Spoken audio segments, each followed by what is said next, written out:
Oh no. No. They've had captions this entire time. All right, starting from the top again. Oh shit. This is Mekton Heist. We are playing an offshoot story today, a little bit about background stuff. Last week, what happened was that the players played members of a pirate crew that crash landed on the planet that they are heading to. And they performed a heist to get some stuff, which ended up leaving them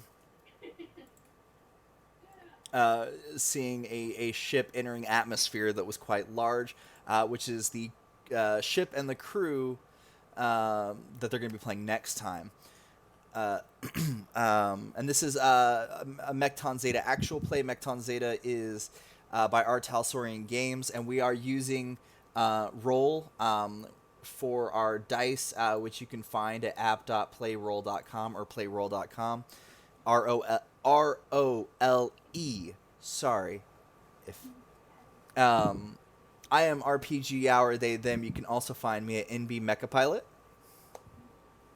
And if y'all will introduce yourself and to speed things along, introduce yourself and introduce the person you're going to be playing today. All right, let's take it from the top. Hi, I'm Will. My pronouns are he, him. You can find me on Twitter at William C. Allen, on the DMs Guild as one of the writers for the first volume of the Eat the Rich anthology, and on YouTube at Roll a Will Save, where I do completely unrelated to tabletop role-playing games, Pokemon draft content. Today I'm playing Helios, who is a sentient cloud of gas, who is specifically not from another person's body, as my other two cast members have suggested. He is a sentient cloud of gas inside of a spacesuit.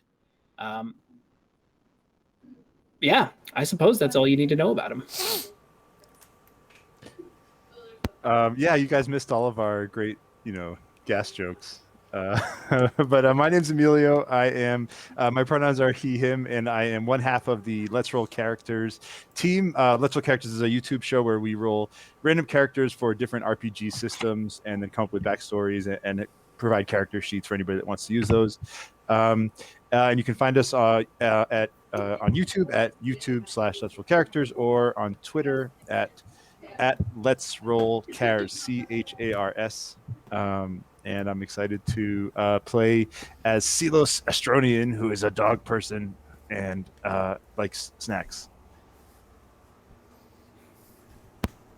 And I'm Mrs. RPGHour. You can find me on Twitter at Our Adventures.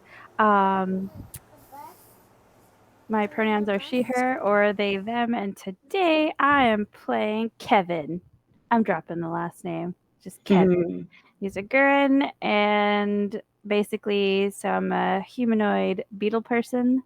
I got wings, I can glide, I can fly a little bit, and yeah, this could be cool. I'm just going to be like buzzing around the ship, probably being annoying.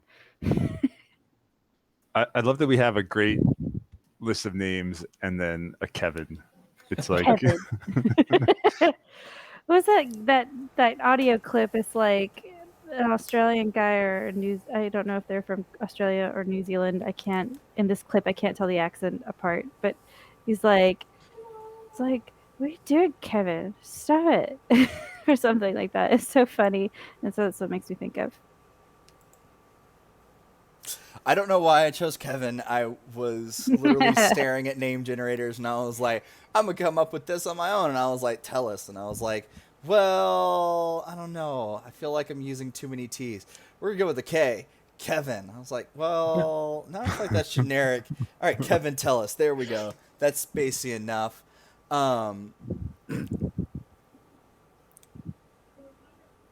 So... this is Ironbound, and this universe is it's a homemade faction, not in any of the books that you would find.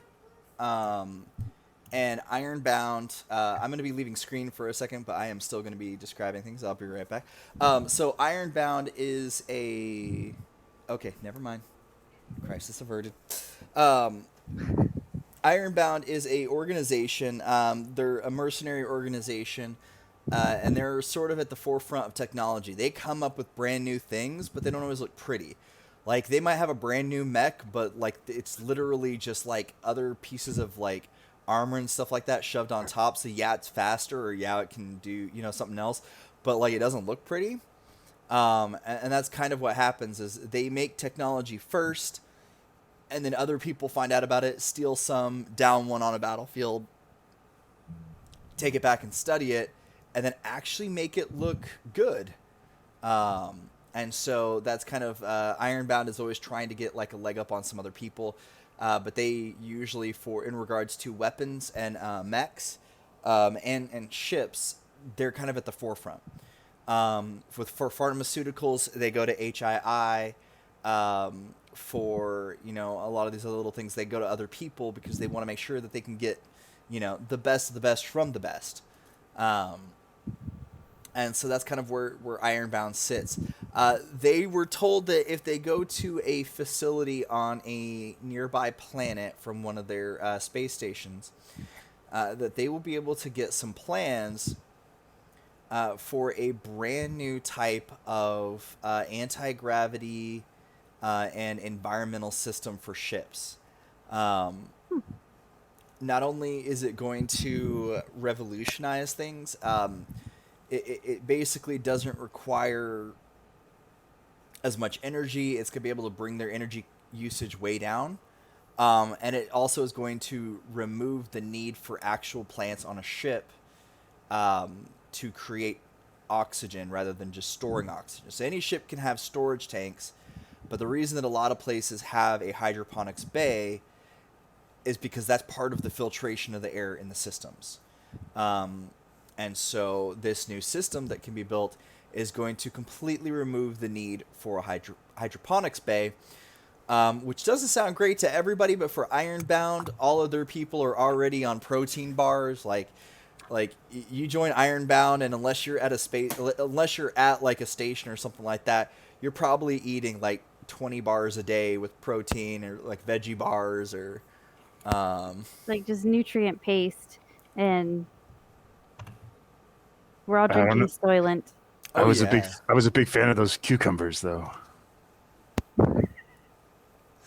Oh, and it's always weird combos. Like they have like all the weird, like the stuff that you go to like the grocery store and everybody's already picked through everything else, but there's like one brand you've never heard of left. Like that's Ironbound. Like when they try and sell, like not even preppers will buy their stuff, because they're like, why do I want cucumber mango chicken?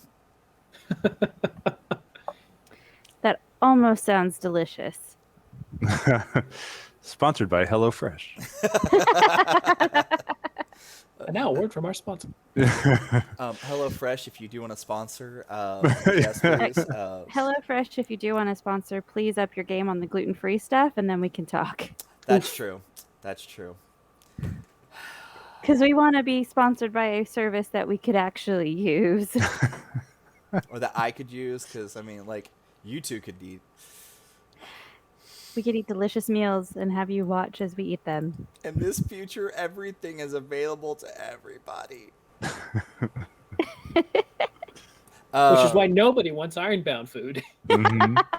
Right? It's like, why? Not even beggars have to choose that. No, like it's honestly like it'll be some of the strange combinations. Like I don't know why I can't think of anything all of a sudden, but like, and then they all taste like cardboard after flavor.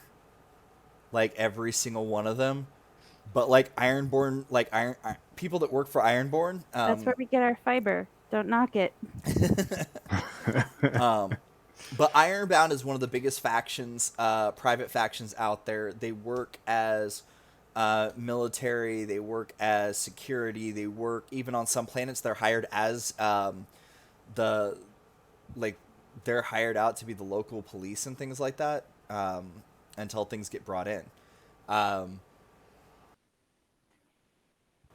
while technically nothing is wrong with Ironbound in and of themselves, they're basically just a bunch of like high-strung individuals, and they're also very much if you join IronBound, you're in IronBound for the rest of your life. Like leaving IronBound just doesn't happen. Hence the name Ironbound. Roll credits. And scene. No, they're really known for that because basically it's like, oh, hey, so you know Joe, that guy from Earth Prime, and you know how he really good at not doing anything with guns, and we keep sending him planet side, and why don't we try sending him into a training program and get him over to, I don't know, maybe not something that doesn't involve firing in any direction. We don't need any more team casualties here. That's the kind of organization that IronBound is. They're like, all right, we'll just take this person and move them over somewhere else and just keep shuffling them around until we find something. So, but yeah, that's IronBound. Specifically, y'all are led by y'all are an infiltration group. Y'all just got a new leader about 6 months ago, and your division has about 400 people in it. There's a larger vessel that y'all interact with, and that y'all spend a lot of time on, and then you have a smaller, mostly automated dropship. There's a lot of robots and things like that on there to help operate everything. And your specific unit within all of this was 12 people. It is down to the three of y'all, Quinlan, and your new leader, Zav Zanigan. Zav's idea of leadership and getting people in and doing things is very much a, I need the rest of you to go in before me and make sure that everything is good. And so, like, he's literally dropped off a ship in the middle of a, top secret mission and just started firing his gun. So he's not exactly the best for an infiltrator. Now I get the name. That is what I Took me I a read minute. that earlier and I was like, no, Legally, absolutely not. legally distinct from. Yes. Shoot, can I but change my no. character? If you want. I mean, if you, yeah. Oh, I'm gonna I need like- you all to get to planet side. I like the dog though. No, I'm sticking I with the know. dog. Yeah. Okay. The dog is a good boy. So Zav read out the instructions. Basically, y'all are going down to a very small. There's roughly about 20 people on this. It's an ice planet, and it's a small little galaxy that y'all are going to. There's only 3 populated planets. All within the Goldilocks zone. One is like right in the middle of the Goldilocks zone, and it's got about 20 million people on it. And then there's one that's a little bit closer to Sunside, and it's basically a planet that is it's about 50-50 on water to land. But because of the way that the land masses are on that other planet, it's a ton of beaches. There's just a ton of waterways and lakes and things like that, and so it's kind of like a resort planet. And it has a steady population of about 1 million people. And then on the far end of the Goldilocks zone, like almost outside the Goldilocks zone, is this ice planet that for, like, inside their caves, they've got these beautiful, like, geo pockets that have amazing plants and things like that. And so a lot of the population, a lot of the natural life there are very small creatures, small bugs, small rodents, things like that. Nothing on a large scale. And so the 20 people that are here is from a research company they are trying to basically get ahead of Ironbound scientists and make a faster, stronger mech, is what you were told. Now, with the 20 people, there are 6 of them are security. They rotate shifts. And then the other 14 people are all scientists. So technically, it should be a fairly straightforward, quick and easy situation. However, when y'all got on the ship and you loaded into a drop pod, you realize, like, after you launch and you're heading planet side, the only thing that Zav packed for y'all was, like, snowsuits. There's no armor. Are you kidding me? So y'all, you have your weapons and everything like that, and he said that he would take care of everything else. Why did we trust that? That's my question. Well, the short version of it is, y'all probably didn't. You probably did try to hide something on the pod. But Zav being Zav's Zav, a dick. when y'all reach planet side and you go for your secret stash of clothes, for armor and stuff, the only thing that's there, Zav has pulled all of that out and replaced it with a mini bar. And like as y'all are getting ready and everything like that, Zav has pulled out a foldable chair, put it down in the snow and ice, and has like a one of those tanning visors, the old-fashioned tanning visors, and is like shining the sun up. And Quinlan is over there with a giant fan, just kind of like. Helios doesn't even eat. Oh, and it's like 70 bottles of whiskey and like just a bunch of like really bad jerky. Like, What the?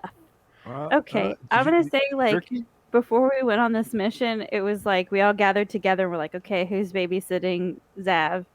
And we like Rochambeaued for it or something, and Quinlan lost, and that's why. Mm-hmm. That's why he's stuck there. So the jerky that's available, it's mostly like you go in there and it's like compressed broccolini jerky and jackfruit jerky and dragon fruit jerky, and like it sounds appetizing. This is all like fruit leathers. Pretty much, but like when you try to bite into one, leather is the more appropriate term here. No, kitty, come back. Sorry. That was like a boomerang right there. Yes. Okay. Well, although the promise of additional snacks is really, inviting, I am missing my, my armor right now. Question. Yes. 2 questions actually, because I just thought of another one. Question number 1. Am I kind of beetle that sheds its carapace every once in a while? You can be. I am. I'm like a cicada. Sometimes I just scream for hours. It's great. There's so many of them outside right now. I'm so sick of cicadas. Oh no. Cool. That works to my favor.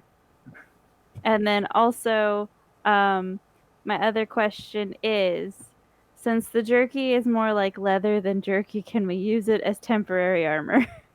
No. until we kill someone. It's steal theirs. It's texture armor, or sorry, it's texturized leather. Like it feels like leather, but it doesn't actually have the thickness of leather. Like it's just really chewy, and it's just like. So it's good for nothing except for consumption, and it's not even pleasant to do that. Exactly. Like That it's sounds fair. I'm going to this is a long haul, like I hate my boss type deal that's been going on for a while. I finally gathered up enough carapace pieces and cut them into appropriate strips, and I'm just gonna very ever so subtly just kind of leave them on the bar, on the mini bar, just like gross. it's fine. Helios would have advised you against this, but not made any move to stop you, as he is convinced, as Ironbound is wont to do, that in 2 or 3 more months, Zav will be rotated out into a different position, as he is an incompetent leader. We just have to wait for the bureaucracy to catch up. Oh yeah, 100%. Um, That doesn't mean I don't have to have petty revenge until then. Jerky's not so bad, guys. Come on, give it a chance. As you start to leave, Zav holds out some shot glasses. Something to keep you warm. There's a little bit of brandy here. Does he hand one to me, even though I am a Oh, ball of gas that absolutely. cannot consume liquid nor solid food? Absolutely. Like but when he goes to try and hand it to you, he's looking for like a port on your suit to pour it in. He's like, Oh no. "What's this do?" Like, I will extend out a hand and just take the shot glass. Yes, everybody. And I will simply hold it. Something to keep us warm, and we will be successful in our mission.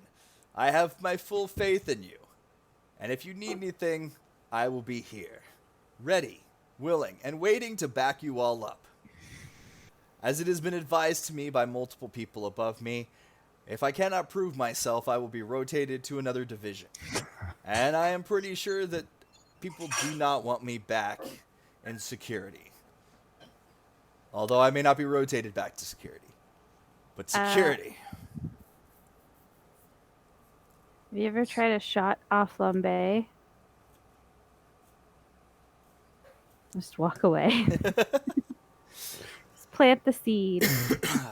Yeah, do I have a little pouch or something where I could, pour this shot and hold on to it for a bit?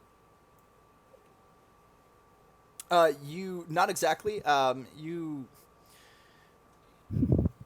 have a medical sealant that you could use. Because you each have like a micro med pack. You do have a sealant that you could put around the lid, like it would literally preserve the alcohol. Until any point, you could put that in that pouch. Yeah, done. I will hand my shot glass to you to allow you to add the second shot to your preserve of alcohol. Double shot. Nice. Double shot. All right, I'm stashing those. And as a cicada, my mouth really wasn't built for shots. So this is a problem. As it is anime style, you do have sort of like a humanoid-ish like combo of like a cicada and a like a humanoid mouth that you'd be able to drink with. I got a sideways mouth. And little mandibles. Oh, so cute, guys.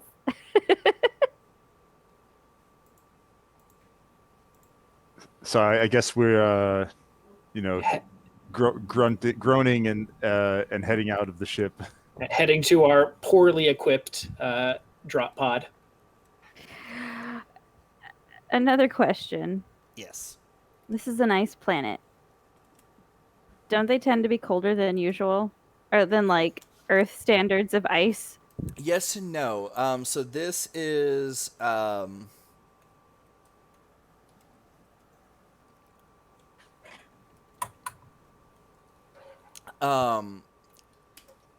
it's still in the Goldilocks zone, so it is dealable. Like, it is just...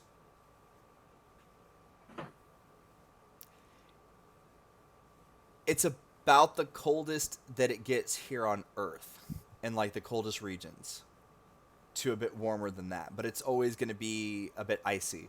But there's places that you'll go over where like it's just pure, like you can see through it, and there is like a geodome underneath you. Okay, so it's still pretty freaking cold. Oh yeah, it is more manageable than other ice planets though. Do we have like Antarctic exploration snowsuits, or do we have like Wisconsin on a bad day snowsuits? It's sort of an in between of them actually, because it's something that you're able to easily move in, but it's still going to protect you almost as well. Okay.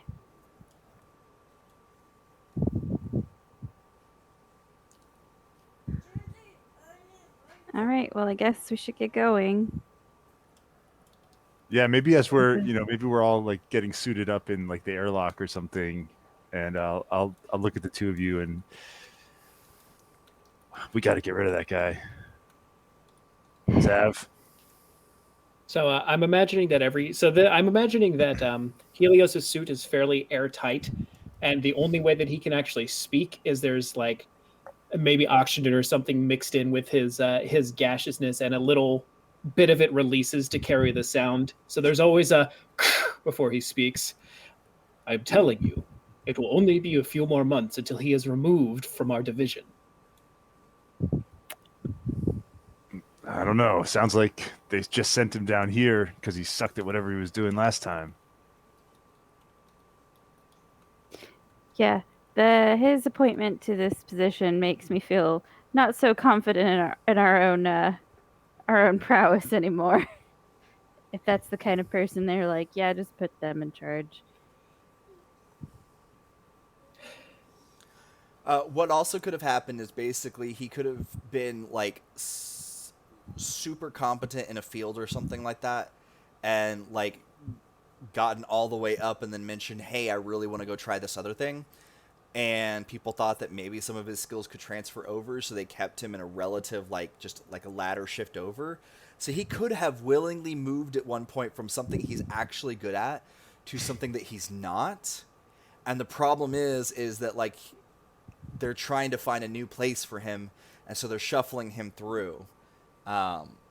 Which, when you've got as many people as IronBound has, it can be very difficult to handle a situation like that. Regardless of that, we should count our blessings he is not himself on the mission. And at that, we have a mission to complete. So I suggest the two of you finish and we depart. Yeah, good point. As Helios is always suited up. Yeah. Yeah. Yeah, you always have to spend a bunch of time just waiting for us. He's patient. He's gotten to the point where, like, fleshy life forms just take more time to do things. I'm struggling to get the tail part of my suit around my tail right now, and I look at you for help. Sort of like that scene in Jumanji when the kid turns into a monkey. Just yeah. Okay, there we go.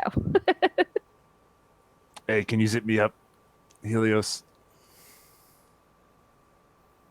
Helios will come over and do so. I appreciate it. Man, I miss Captain Ursa. She was the best. Helios nods, one or two knowing nods in agreement. If he doesn't have a lot to say or anything important to say, he tends not to waste the time expelling oxygen from his suit. All right, I do apologize. I forgot to add the weapons. So I went back and just added those to that that in our cast chat. Okay. So at the bottom, that is the weapons that, depending on what skills you have available, is what you would have on you. Okay, cool. Great. Nice.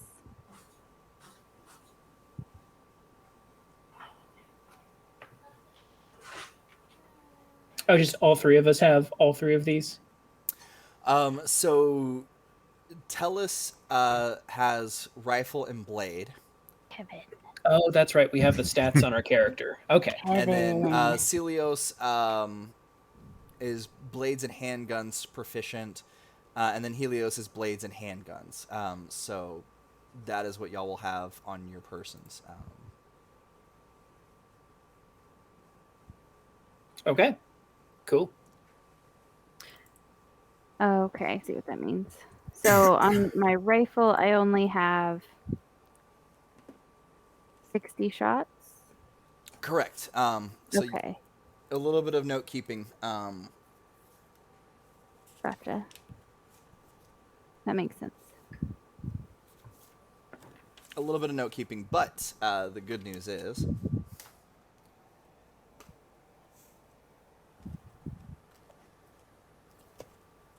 There is no good news.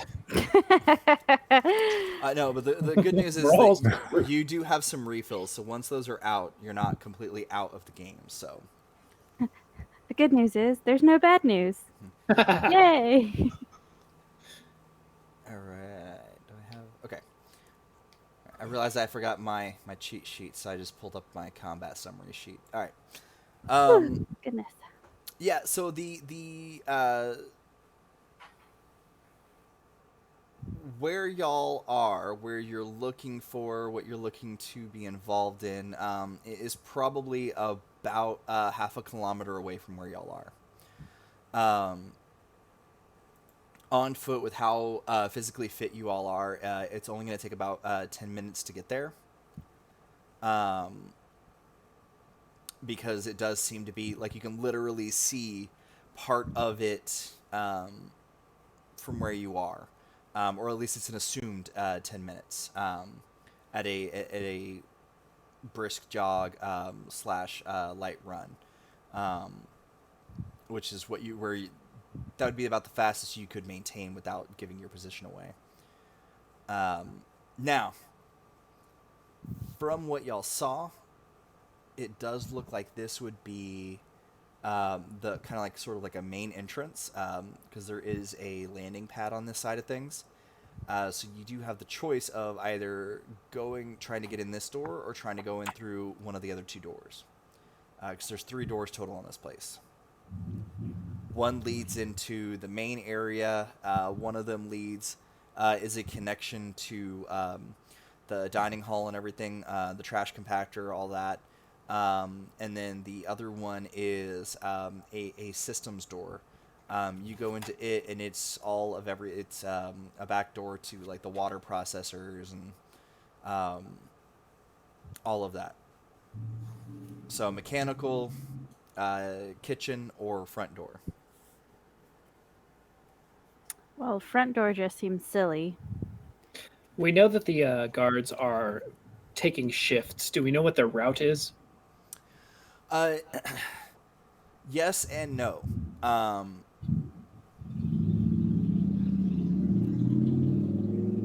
From what you were able to gather is that it does look like they do an interior walk and an exterior walk. The only problem is, depending on who's working a shift, is going to depend. Oh, hey! Utopia just raided us. Oh. Hey. Hey, Raiders. So We're about to sneak in and do some sneaky shit. yeah. So there's 4 main people that are going to kind of push things around and try and like kind of do stuff. And so depending on who is who's working, is going to depend on the route that they're going to go. 2 people really don't like the cold, so they're going to like try and slip through the interior, versus everyone else is going to like try and hang out on the exterior. Can I not hang out, but walk around. Yeah. Can I buzz ahead and like scout and see like who's going in? Because I'm pretty sure like walking or running, you're having to still deal with like icy terrain, whereas if I just kind of buzzed over there for a minute, took a look around, and kind of buzzed back to meet them, we could kind of come up with a better plan of action. If you want to, you can.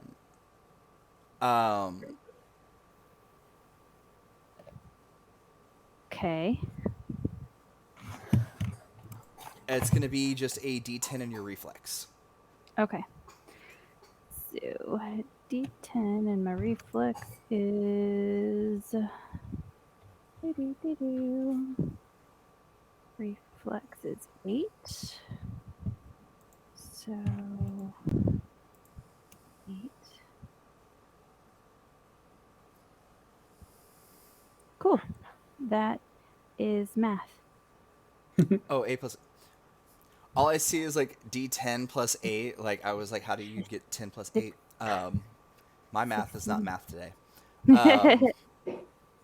Okay, Is it yeah. 16?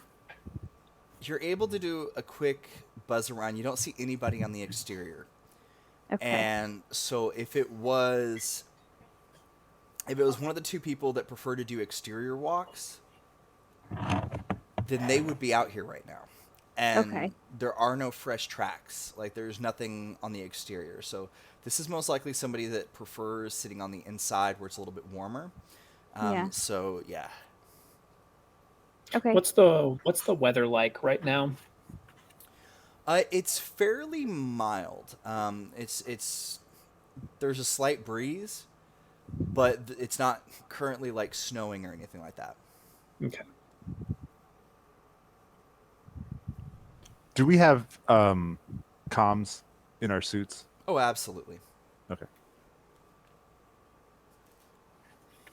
Oh, so yeah, exterior coast is clear. Do and the front door still seems like a pretty terrible idea, right? Really? Are you sure? I mean, on the one hand, they wouldn't be expecting it. But on the other hand, I concur that the front door seems like a foolish plan. Just run right in, grab what we want, and leave. Seems fine. yeah, The fetch. goal is I'm to super be fast. covert with this mission. All right, Helios. What do you suggest? Going through the mechanical room? Helios takes a moment in silence to think.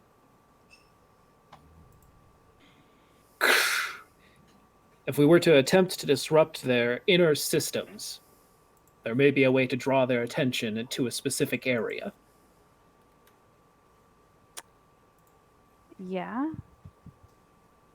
That sounds like it would work.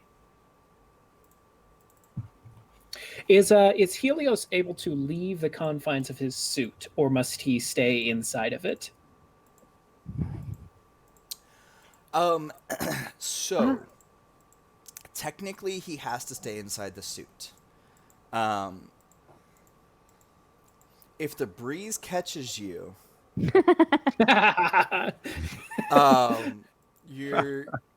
it's going to take potentially a couple days to get you back into the suit.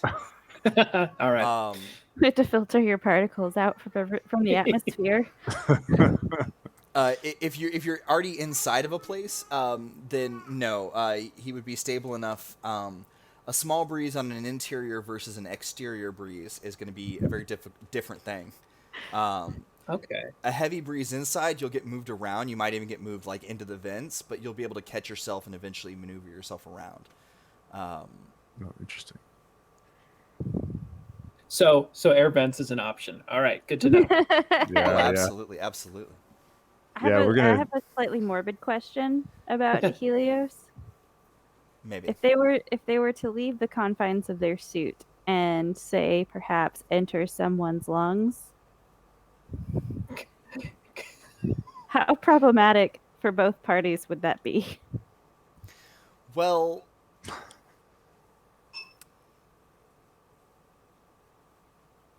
it's a suit that also provides some environment. So Helios can withstand like small amounts of oxygen at a time, but not large amounts.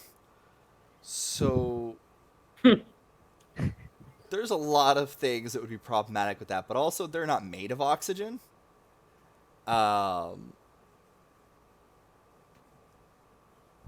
Yeah, it would be. It also depends, because you mentioned that there are creatures that breathe things other than oxygen.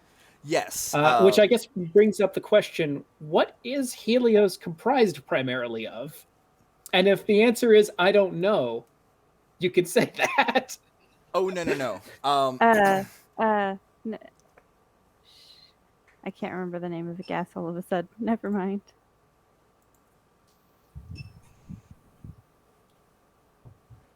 it okay to talk? Yeah, sorry. Okay. No. You will sometimes like I'll start talking and you'll be like, this, and I'm like, no, please. I'm just trying to remember. I just don't want to interrupt you if you've got it. No. So you're a combination of where is this? Bromine, hydrogen,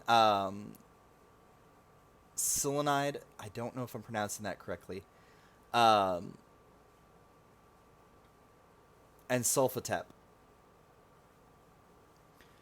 which are considered poisonous to human beings. But from where you're from, that is like kind of a very common thing. Okay.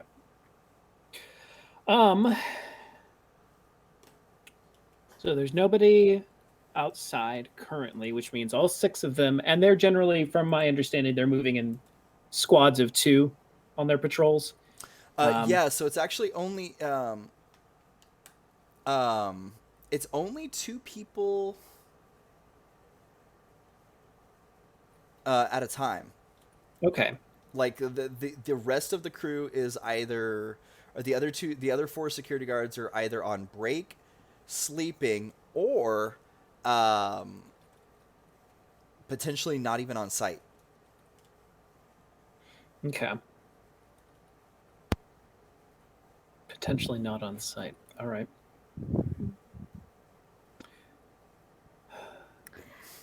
Is it daytime or nighttime? Would they have seen our dropship since we can see their facility from our dropship? So it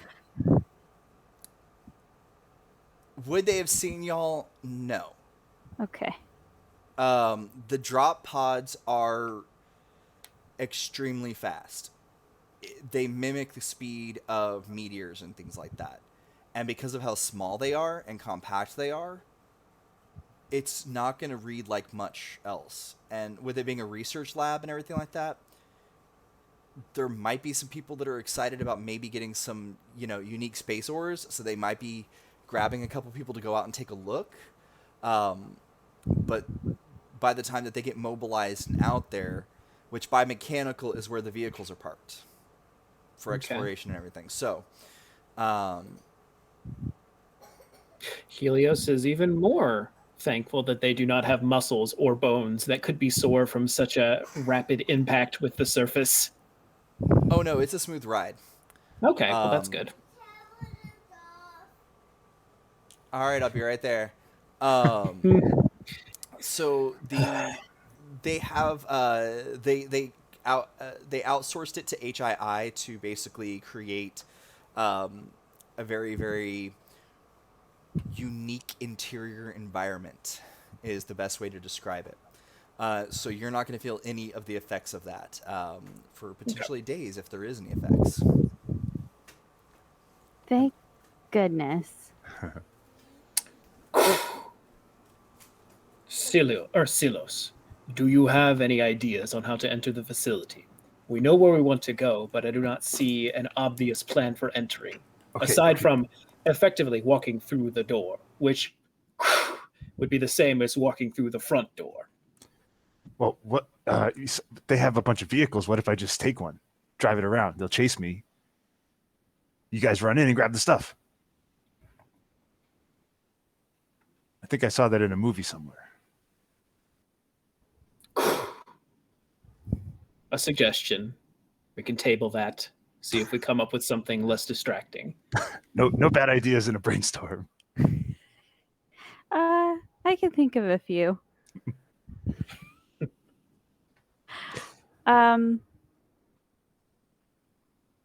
So if it's the maintenance entrance, there's probably like some exhaust ports and stuff, because I assume most of the research facility is probably underground because of the geothermal hotspots and stuff. So there's probably like some kind of ventilation coming up into that area, and it would have to, vent outside usually. So there might be a way to enter the facility through that and not use the doors at all. It just depends on how large they are, and we could squeeze through.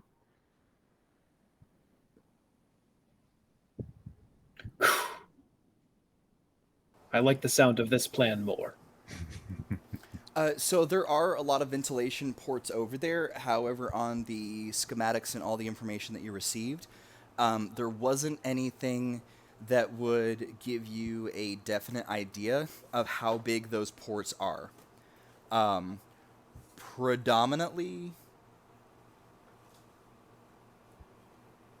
Primarily speaking, the chances are that you could potentially fit in them because of how big they are. They're about the size of grain silos. Oh, It's an industrial facility with a lot of different little pods, yeah. and everything is running off of one thing. So potentially, yes, but you won't know until you get there. Yeah, I think this is a much better idea. We should climb in the thing and do the thing. For now, let's get closer, as there are still no guards on outer patrol, and examine these ports. Okay. And I suppose we'll start getting closer to the facility to Okay. find one of these exhaust ports and examine it. So Maybe shoot a proton torpedo down it. So that side of the facility requires you to choose two different things. You can walk the long way around, passing the kitchen doors, going through the spaceport area, and walking around, and that's fairly level-ish areas. There are some divots and things like that you'll be able to, some like small ice areas that you can use as kind of like cover to sneak around, or you can climb around a small ice hill that basically would give you absolute cover. You wouldn't even need to sneak around it. You would just have to climb over it. Can't beat absolute cover, can you? That's true. Yeah, Helios is in favor of taking the most cautionary choice that we have. So he would want to sneak around or over the ice hill. Okay. Oh, come on, I'm bored. Let's just go in there. You get over the ice hill and you see a group of people getting into what can best be described as a very large snowmobile with a truck bed. Think about those little Isuzu trucks that are used to transport goods. The one we saw today was a Honda. Whatever.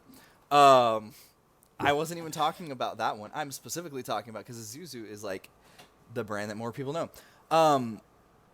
So it's very forward facing. There's no front part for like an engine. You're basically sitting on top of the engine, and there's a bed area. Except that it's got like an extended cab. It's basically like an SUV with like an extended cab on the back.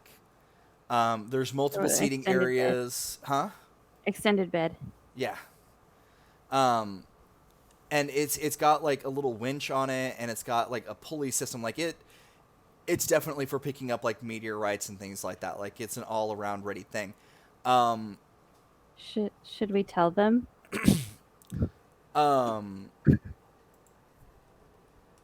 Should we? What do you mean? Well, they're clearly about to go investigate a meteorite, and the only one I could think of in recent history on this planet is our dropship. Oh, you mean tell the folks on the ship?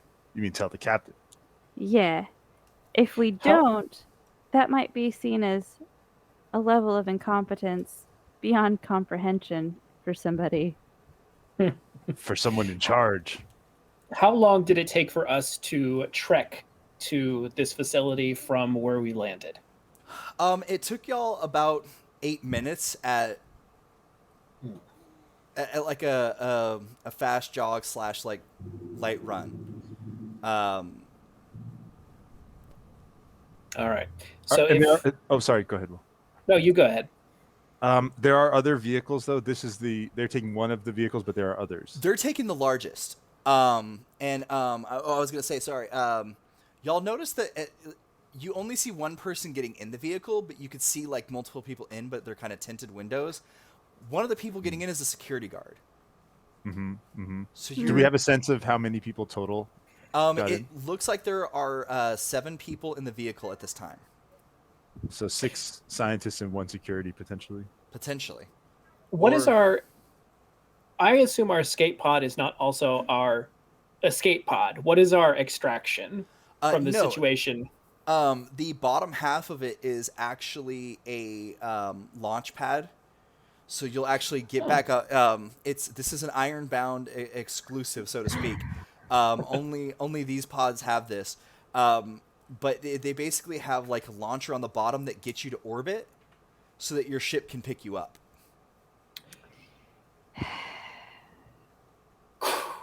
I see a conundrum before us. If they are indeed about to set off to investigate this crashed meteorite that is our ship, they will find it. They will know that we are here. However, they will also bring it back to the facility, most likely, which will be easier to launch from. We can either try to stop them or let them bring our ship to us and risk being found out. Okay, so right quick, I will say this. There is a small vessel on the launch pad area. There's a couple of them. They're small. They're 4 people. You can't fit very much like gear and stuff in there, but it's very much like you want to go up to the space station. You want to go up, to one of the other nearby planets. You can definitely hit a streamline, get up into space. So we don't need our escape pod to get back up to the ship necessarily. Technically, no. Okay. Moment of silence for Quinlan. And let's figure this out, how we're getting in this place. I mean, this is sort of perfect, right? If either maybe they take out Zav or he gets in trouble for this and we get the hell out of here with the goods, we look like heroes.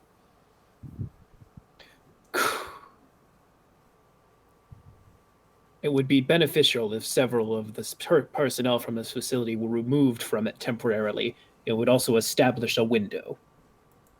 We will not have long to get in and then out. Clock's ticking. Dun, dun, dun, dun, dun, dun, dun. So are they around? Are these people with their truck of questionable make and model around the port?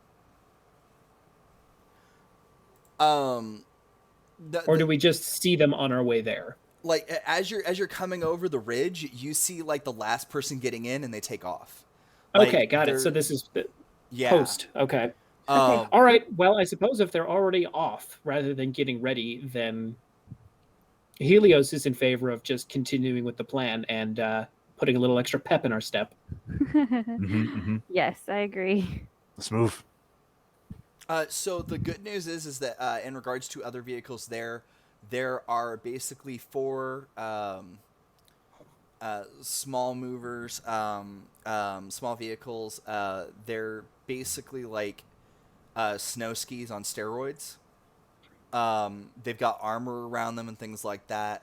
It's potentially because of like how just hitting a large ice structure and just keep going through it. Because of the way that it's very aerodynamic. It doesn't look like it's built like for fire, for gunfights and things. You do notice that on this side there are 4 very large units. There is something coming out the top, and there's large fans operating around them. That's potentially the ventilation systems. There's also in this area 3 large units that look like standard outdoor AC units. And you've also got a couple of what look like manholes, but they're on the side of the building, not on the ground.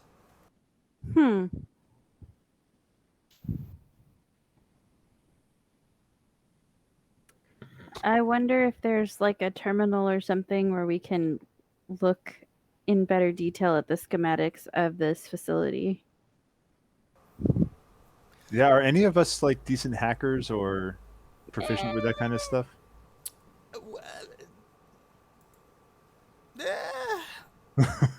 I feel like we're the quiet muscle. We're the big scary dude in the corner of the bar looking at you if you're misbehaving. Shit, we should have brought Quinlan.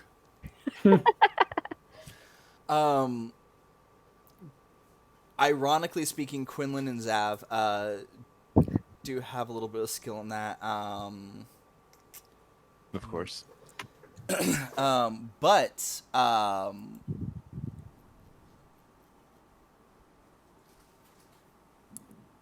sorry, I'm trying to. I hand wrote these character sheets out. I don't know why I do this to myself because I can't read my own handwriting. I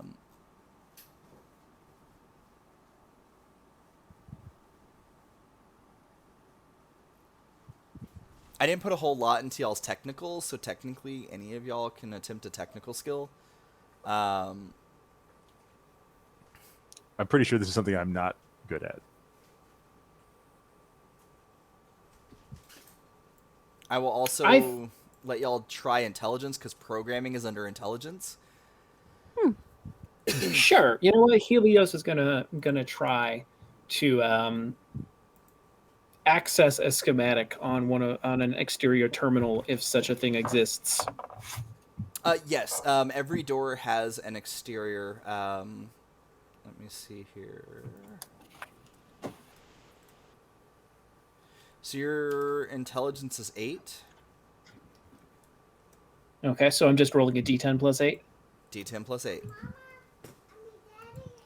And should we say that we're at the door to the systems section? We should just pick a door, probably. Yeah, that was my guess, is that we would be trying to go towards the systems door, unless it was taking us around the side of the kitchen. I remember him saying that. Oh, yeah. That. Oh no, this is the mechanical. This is the mechanical. Yeah. Oh, this is mechanical. Yeah. Okay, so different. The easy way around, which would have given you or little bit of cover, was by kitchen, but the over the hill that was to mechanical. Got it. Gotta adjust my map. I got a 15. Nice. So you're able to it's not really. It's not under a heavy layer or anything like that. You're able to very easily get in and see kind of like the schematics of here. But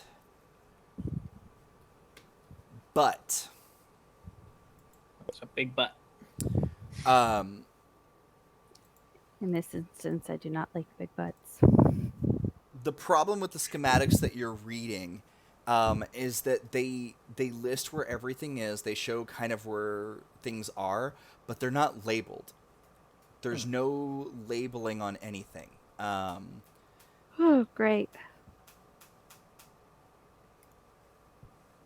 How many of these exterior holes in general go to a safe location, and how many of them do not?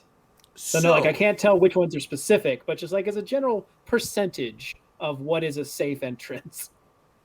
So here's the fun part. 2 of the giant manholes go to like little boxes, and by little I mean they look like to be about the size. They look to be probably about like a 20 by 20 room. And then another manhole goes into what looks like to be like an actual like a lab or something maybe. It's about like a 40 by 30 room. Okay, but I don't know which one is which. No, you can see which one of those is which. Okay.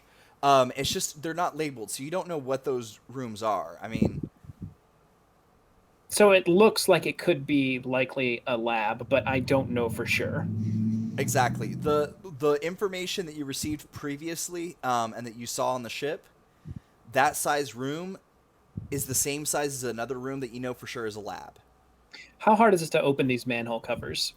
Oh, absolutely. It won't take anything at all, really. Okay.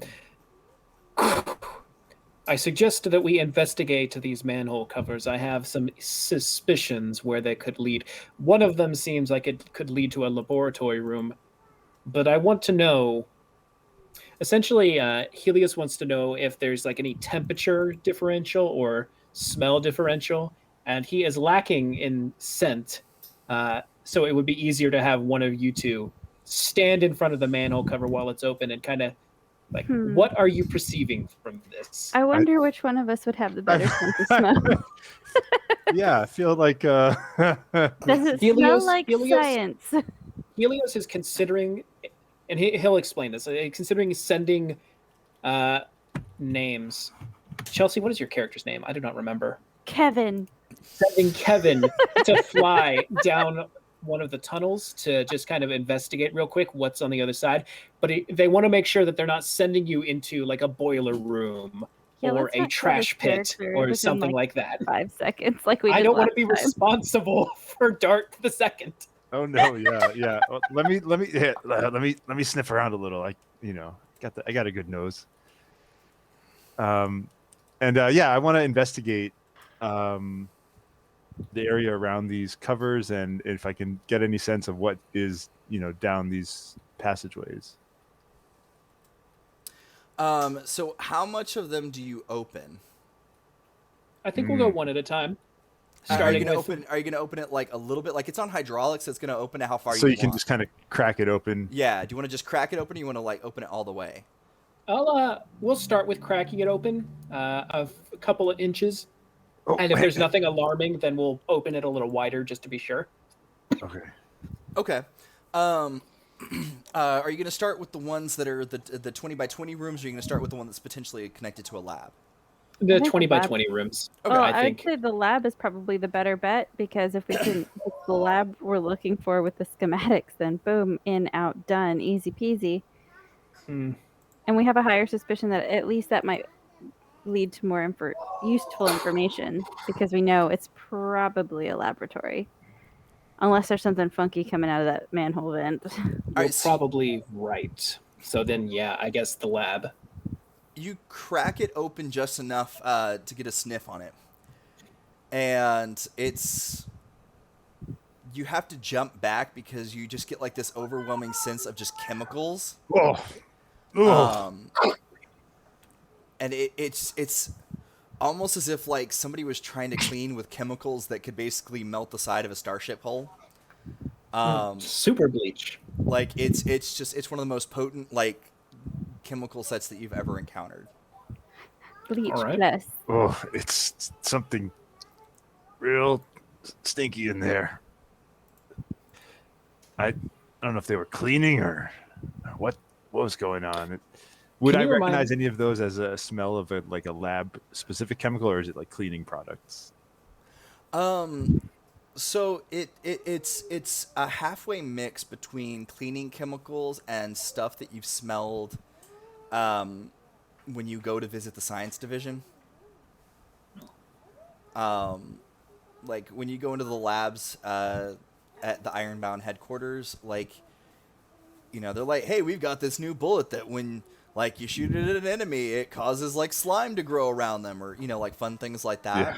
Yeah. Classic slug bullets, but like you get in there and that's what it smells like. It smells like one of those labs, like just undeniably one of the ones that's working with trying to invent and facilitate odd chemical creations.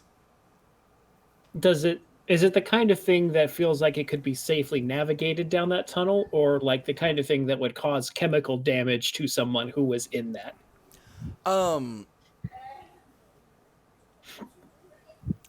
There's no way to tell just by the smell, because there's also cleaning chemical smell. It may trigger like a safety feeling in the brain that, hey, they cleaned up after themselves, depending on how your character would react around that. If you grew up in a household that cleaned a lot, that, those chemicals mean, oh, hey, my folks or, my family's cleaning, it's time to get in there and do that. If that's a sensory trigger that happens, then yeah, you're going to be just fine.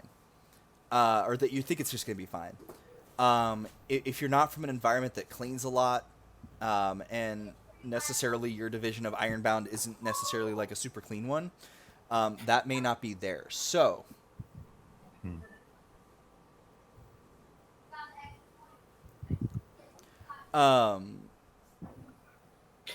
Is this the kind of tunnel that what's the direction of this? Is it like a straight shot through the facility, or does it like do a sharp drop, or is it like a slope that we can see from where we're at? No, it's a straight shot, but what you're looking at is like a dark room. Like you can't see anything at the other end of this when you're peering in. And according to the schematic, how long is this tunnel? If it doesn't measure, just like a ballpark. Considering how big the opening is, and considering that you can see the opening versus how long it is, this opening is probably about 6.5 feet in diameter. And it looks like this is probably a little bit over 2, so you're probably at about or a little over about 3. So you're probably somewhere in the ballpark of like 20 feet away. 20 feet away from the room that it is connecting to. That's not a lot. No. All right. Oh, that might be why it's so pungent. That might be why it's so pungent. I'm totally listening. I will be just on the other side. Do we want to walk through whatever that is? We can either find another access point, or, as he turns over his shoulder, we can consider that we are on a clock and send Kevin down to investigate. If anything starts to feel wrong, painful, fly back. But I feel like it would be wise for us to quickly investigate the room on the other side of this, find out if it is a viable access point, and then all go through the tunnel if Kevin deems it safe to do so. You cool with that, Kevin? Not to turn you into an experiment, but we are short on time. Yeah, that's fine. I'll knock on the tunnel 3 times if it's clear. That way we're not making too much noise. we have comms. Yeah, I know, but you never know what's between here and there. It's always good to have a backup plan, okay? Tunnels echo, and voice is less suspicious than sound, or than the sound of knocking immediately. We will be listening for your signal, one way or another. Okay. I'm just saying, some labs are probably like lead lined or have some kind of like, oh, no frequencies in here. So, all right. So I will fly down and see what's going on with the cleaning products. So you get to the other end and you realize that there's a shutter on a window. It's a very large window. And the shutter is protective. It's you've seen this kind of shutter before. It's a blast shield / high environment. Like you can basically turn that room into like a void. You can suck out all the oxygen, and you're on the part that can happen to. Because of the way that the shield is, Cool. You recognize that. So it looks like what happens is, also considering the fans and everything that's in this room, you think that you're in a test site. This is not safe. I'm gonna get out now. There is a door that leads into the rest of the facility, and it looks like it is the same kind of pad that's on the exterior. Okay. It's a physical number pad, and y'all do have the code to get in. Oh, okay. There's a door from the inside of the vent that leads into the lab. Correct. Okay. Okay. This is probably real dumb. Do it. I'm gonna try my comms to be like, can y'all hear me? Can they hear me? Can we hear? Yes. Okay. Yes. Hey. Okay. So I'm in a specimen room or an experiment room. I'm gonna get out of here real quick because I don't know what they're doing. The shutters are down. Just gonna open the door on the other side. It'll probably cancel the experiment and alert everyone. But I don't know how much time I have, so as I'm saying this, I'm walking over to the door to open it. So Should we follow after you? I will say this much: you do know that, like, if somebody was doing an experiment, they would probably have the shutters open, watching what happens. Unless it was an explosion and they just wanted to see the aftermath. Maybe, yeah, but there's nothing in here except for you. Oh, okay. Yeah, no, we're good. Actually, we're in the clear. There's nothing set up or anything. Yeah, go ahead and come in. And I it's suppose we will. it's a little cozy coming down, so be careful. I suppose we will follow after. I'm gonna try to like find something to cover my nose, so that I don't have to breathe too much of the. Oh, fumes in absolutely. I mean, you're part of IronBound. You totally have like a mask that you can put on. Yeah. Would we? Would Zav let us have that? Does Zab take our standard equipment off? We may have to roll for that, actually. It's a Because, percentile dice to see I what mean- Zab didn't steal from you. We No, don't no, no. have armor. No. So look, the gear that you have on right now is the type of gear that you would want to, like, outside the snowsuit, you would want to have that stuff on you in the drop pod just in case. Okay. So Your crewmate caught on fire and there's fumes. Yeah. Seems to happen to us. Every so often. All right, yeah, I've got my my ventilator on then, and I'm trekking through this after Helios. Is it possible for me to close the vent behind us? Or is that something that, like, is not physically possible to do because of where the controls are for it? so there's actually it's not controls. It's just a physical means of opening it. Is it possible to open it from inside? Yes, you do see that the way that it's set up, it is easier to open on the exterior than it is the interior, but you very much can do so. I'm okay. All right. Or good, somebody clip that. My chair left from under me. Okay. All Sure, right. like, I'm So outta we here, I'm have done. we have a way out Oh yeah. No. of the facility then. Basically, it's a hydraulic door is what it is, but it's a very circular manhole-ish looking shape. Oh, so you can just like Okay. grab the lip and pull it down, and it'll actually probably, since it's hydraulic, will probably just complete the pull behind you. Mhm. Oh, absolutely. Yeah. Like it's if you basically pull it up and leave it, it's gonna like stop. But if you grab it and move it, it's gonna start coming on its own. There is a little bit of a handle on the inside, which is great for pulling it shut. But that handle's not going to give you much for pushing it open. You do realize that you're probably going to have two people pushing at different areas to kind of open it. All right.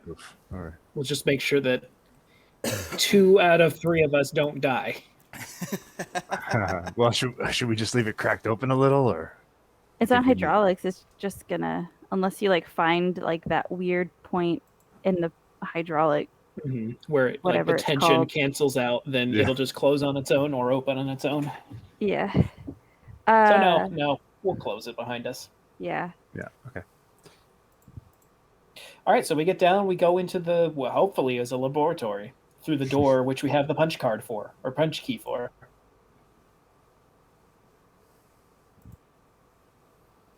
Y'all didn't see that. You're right, I didn't. No, y'all didn't. But on the wrong browser, I was pulling up something that y'all potentially are going to see inside, and it was dear. right where the dice roller was. I was like, nope. Oh.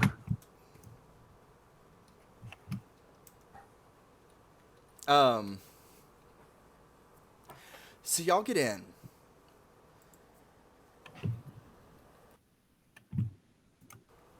All right, sorry. So y'all get inside, and this actually is a lab.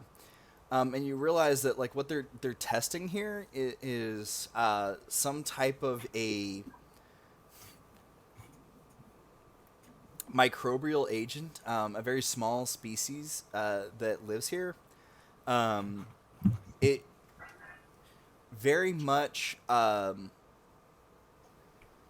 reminds y'all of the creature that was used to synthesize and cause the zombie outbreaks about 500 years ago. Um,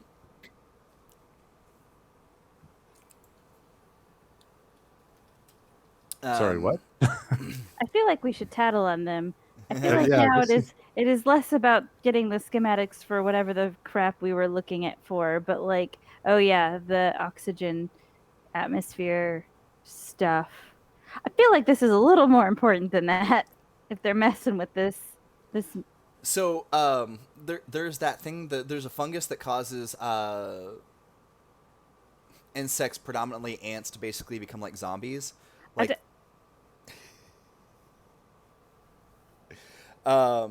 and so like that was what Are happened. beetles on that list? Yeah. And so I- 500 years ago, Why? The zombie beetle. basically like 500 years ago, it was synthesized and used to create like massive like zombie populations. And so it was kind of a, but it could hit anybody, no matter, like what level of, gas zombie. yeah. Technically speaking, it could. If it was in an enclosed environment like a suit, and you were unable to get out of the suit before it had like could release its spores, then yeah, it would intermingle with the gases and Oof. cause it to I have a question, or I'm yes. gonna look around for a second. Do I see any insignias or anything slightly umbrella shaped that might give me a clue as to who we're dealing with here? Why, yeah, no. No. Y'all know who this is. They're a smaller firm. They're Tolarian, Arms and Health. Like They're in so much trouble right now. they basically are constantly behind. Like, y'all aren't even competition for them. HII isn't even competition for them. Like, they're so far behind technologically and everything like that like they're just always trying to catch up. Like, they can't do anything. So like, They're Catch up so with far zombie behind. in They're a looking bottle. at this zombie thing from 500 years ago, like, oh, what's Yeah. this? they're willing to take a lot of risk. no. They run on Internet Explorer.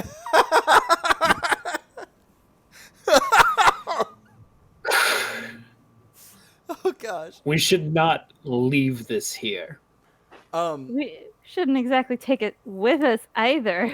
You We do have. Go ahead. you do notice something different. What happened about 500 years ago, which any level of education you would have heard about this because it was just a massive thing. Like, it's taught in every kind of school there is across the galaxies. It was a special kind of fungus that was growing in places, releasing the spores. It was a very obvious sign of things.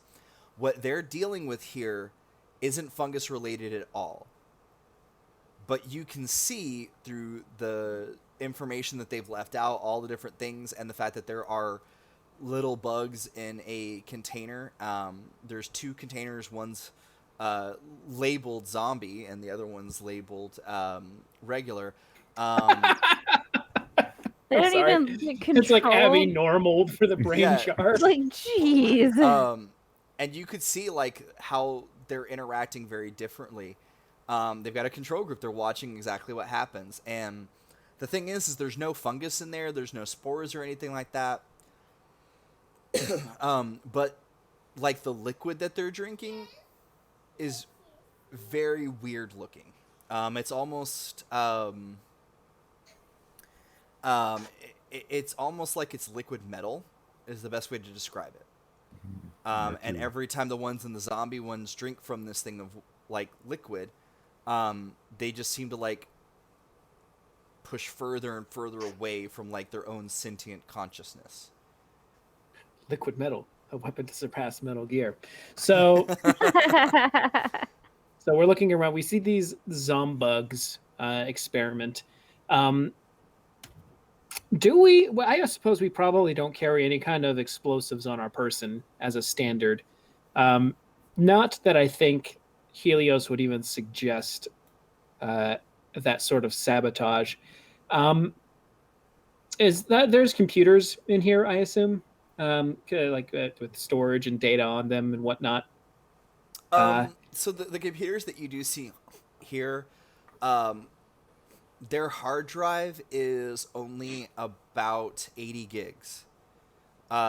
It's just enough for the operating system and room for virtual memory because it connects back to a main database. They don't want somebody to be able to take a computer out of here with any information directly on it. These are basically just server consoles, is what it is. Just a bunch of Raspberry Pis. Not All even like you can't even copy things over. Y'all seen these before only because when you've been in other like top secret labs, these same types of computers are used. There's no you could plug in a device and get information off of it. But like there's no actually like taking one and having like a copy of the information. Once you get X amount of, yards, feet, miles, kilometers, however their tower is set up, like it stops transmitting and there's just nothing on it. All right. Y'all do know that what y'all are seeking out is actually there are physical plans for what y'all are seeking out because it has to do with something else, and this is something that they don't even want on their servers. It's all right. Physical plans, okay. Our mission is not to interfere with this experiment, upsetting though it may be. We can contact somebody higher along in command, and if they deem it necessary, we have a ship that can blast this facility off this rock. Until such a time, we must continue and find the plans that we're seeking. I mean, we could just smash it right now. I would not recommend that. I don't think that would work. Have we heard from our boys back on the dropship anything? No. Okay. Radio silence. Should we call them? Thankfully. No. You sure you don't want... I'm really good at smashing you guys. You sure you don't want me to smash this? Yeah. Silos, you enjoy movie media. Tell me one instance of a zombie-related film where releasing the virus ended well. And Helios is going to start moving towards the door. I actually take a minute to go through all the zombie movies that I've seen. No. You do remember one where they basically burned down an entire facility to try and contain the virus, and because one person was bit and got out, it got out. And that's the only reason that there were 20 more sequels. Helios is going to head for the door. Maybe we'll burn it down before we leave. As you're exiting the door, you do notice some environmental controls. And on those controls, it actually has the ability to, in case of an emergency, basically light this entire room on fire. It also has it's contained. Like this one module will burn. Not the whole facility, just that one module. When you say module, do you mean just the room? Or the one cockroach or beetle, ant, whatever bug it was? No. On the plans, the way that it is it's basically like the best way to describe it is imagine putting a bunch of travel trailers next to each other and then building a surface to connect them. That's how this facility is built. It's like little pods that are connected to each other. The pod that you're in had 2 other rooms connected to it. So if you hit those controls, it would light up all 3 of those rooms. Like this one pod would be what goes up, not the whole facility. All right. Well, that would draw attention and would also potentially destroy what we're looking for in one of the other 2 areas that we have not checked yet. So Helios is not going to suggest we do that. No, you do know that this pod is not connected. The only reason that you don't know what's in this pod is because it wasn't on the plans. The plans that y'all had were if you go in the mechanical door, you go over to this pod, you get in. If you go in through the front door, this is here. If you go in through the kitchen door, like you only know about the pod that you're trying to get to, which is actually in the dead center of the facility. Okay.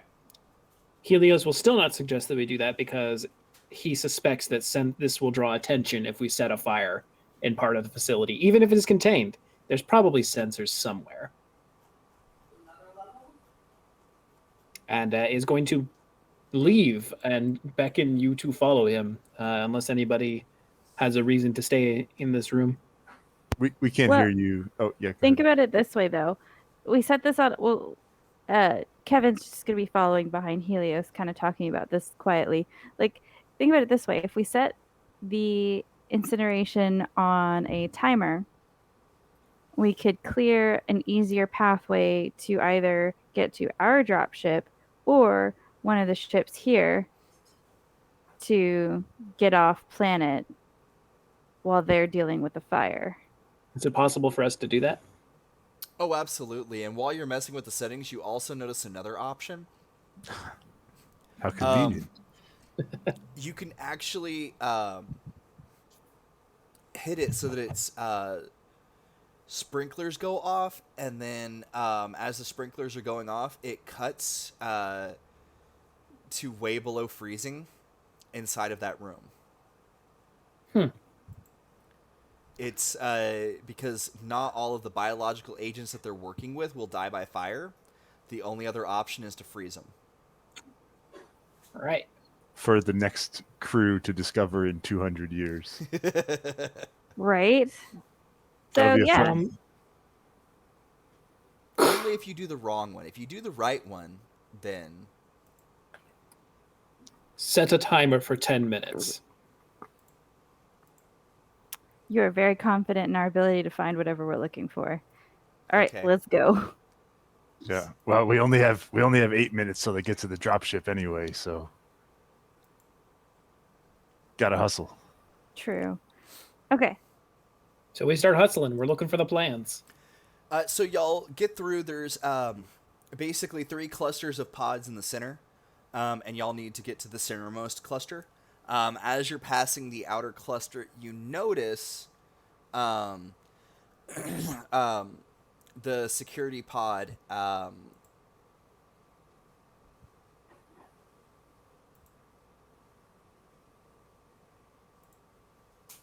You notice the security pod, and there are 3 people inside right now. One is in uniform, and 2 people are in more casual clothing. And they are all facing away from their computers. Facing away from the computers. You can see the computers off to the right-hand side. They're all over on the left-hand side. The one that's in uniform is drinking coffee. The other 2 have brought like what looks like maybe lunch and some baked goods. So they have no idea what's about to happen. Absolutely not. Okay. So, how is the door? Like, we could see inside the pod. They obviously haven't noticed us. How much cover does the door and adjoining walls give us? Like, as far as just sneaking by. Okay amount. Not necessarily enough. But this is what y'all are trained for. You That's all true. you all have a stealth of 6. And that's on your reflex as well. Mhm. Oh, okay. Yeah, so let's just sneak by. We know it's on the centermost pod, so let's do this. Okay.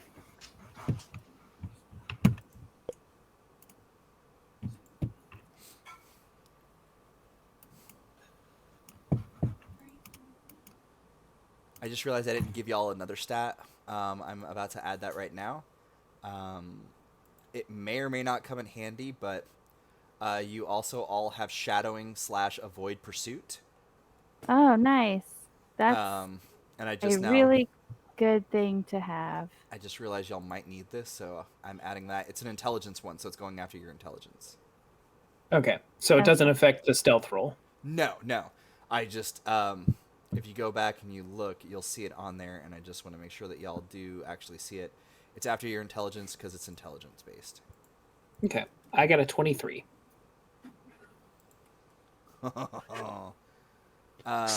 For stealth, you do reflex plus.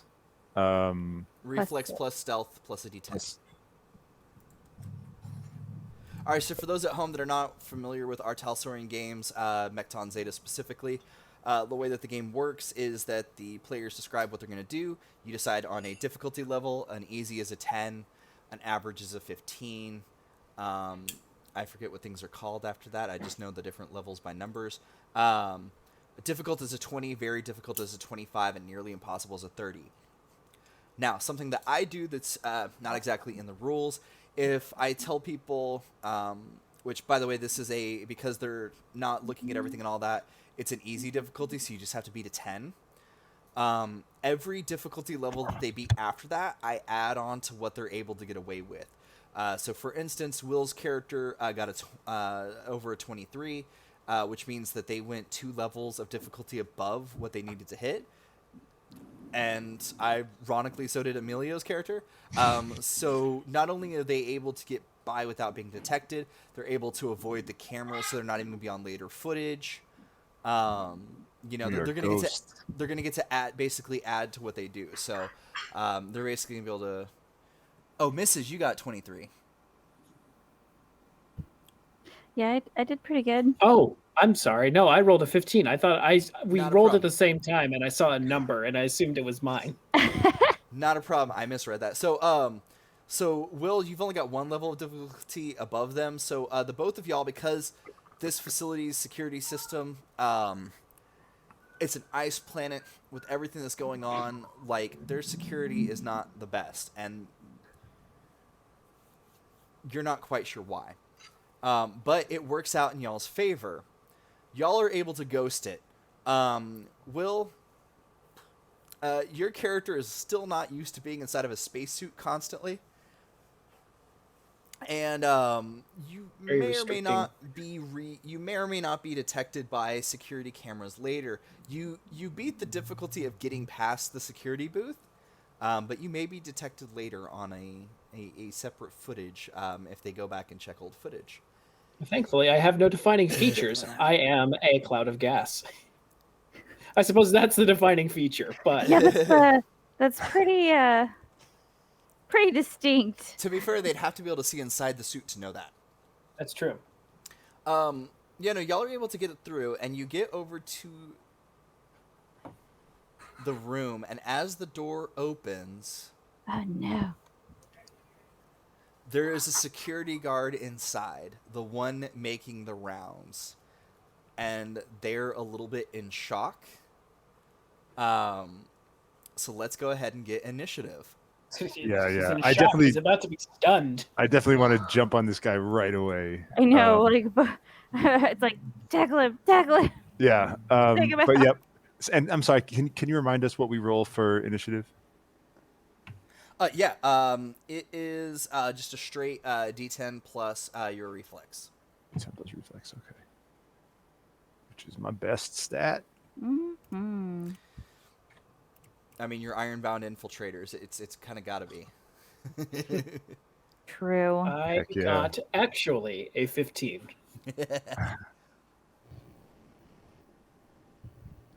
Oh no, it's a 12 for me. Oh no! All right. I Navigator. got a 14. I'm not good at math, guys. It looks Well, like a 14 to me. That's why It's it totals scary it out because for you. Does it it's for scary. you? I'm looking at I work at a bank, and I'm not good at math. Oh no, this It's poor this- guard. Yeah. All right, so the guard gets last. Yeah, he does.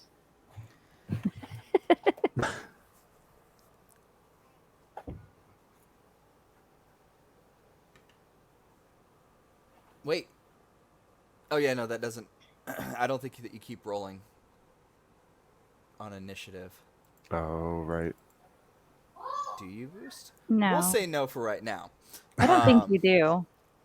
For those not in the know, this is a rollover system, but it's also if you roll a 10 on the D10, you get to keep rolling until you don't roll 10s. But if you roll a 1, which that's right, because you can't go. It's just a straight roll for. Yep. And it's not unmodified because you get to modify it, but the D10 does not explode. Let's put it that way. So yeah, top of initiative.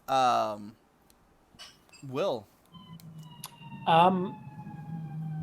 don't want to make a lot of noise. I think I'm just gonna go for hand to hand and try to knock this guy out. Okay. I'm assuming that's what H2H means on the sheet. Absolutely. And that'll be H. So 4 plus, is that 6, or what do I add besides my hand to hand to that? No, that would be it. Just the 4? Oh Okay. no, I'm so sorry. It's reflex and that. Remember, you always Okay, add your stat okay. in that. Sorry. Got it. So it's 4 and 6, so 10. Give me a 20. 16. Okay. Oh, I just realized. No, they're an NPC. That's fine. So hand to hand is actually going to give them a slight little advantage, maybe. Wait, no.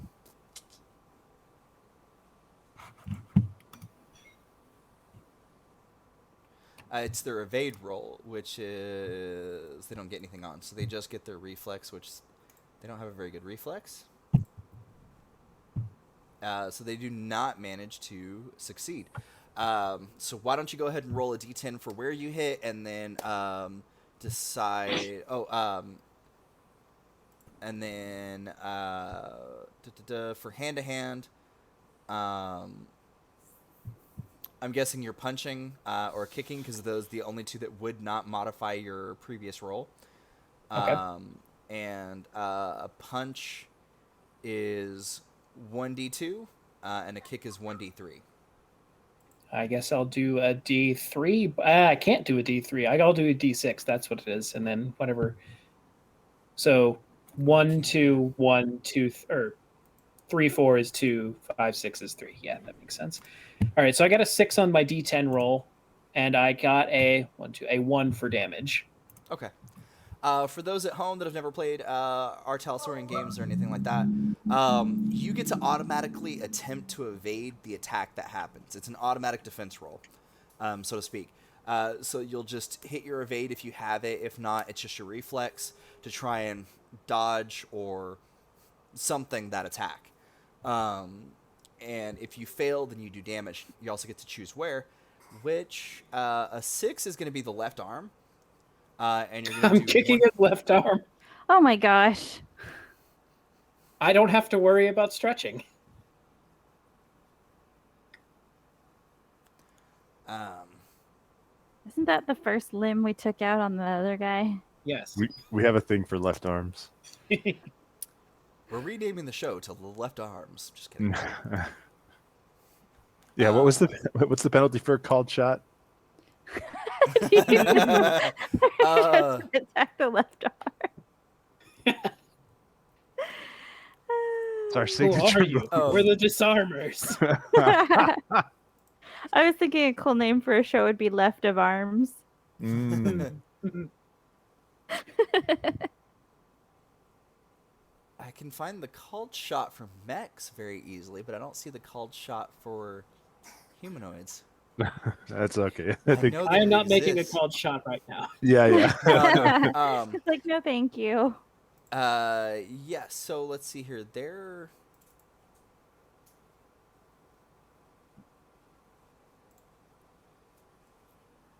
Sorry, I couldn't find their character sheet. I accidentally closed it. Alright, so they're...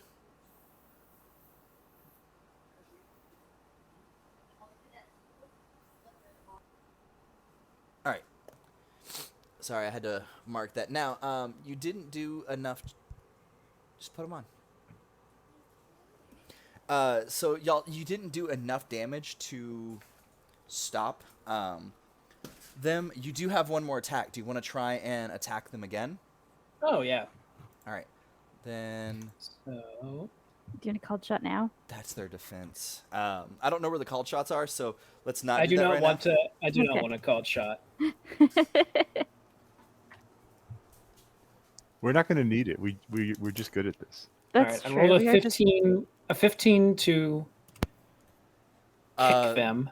Yeah, that 4 is what I rolled as the evade, so... And 5 location, and with 3 damage. So 3 damage to location 5, whatever that is.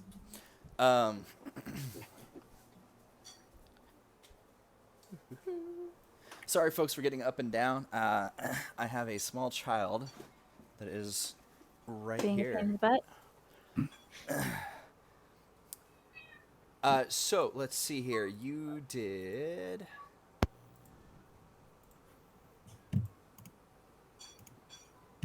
Y'all ever have too many windows open? There we go. So 5 damage to location 5. Location 5 is gonna be the right arm this time. It is only 3 damage because it is a D3. Oh, that's right. That's right. So that is the half hits. So they actually have to roll under their stun. So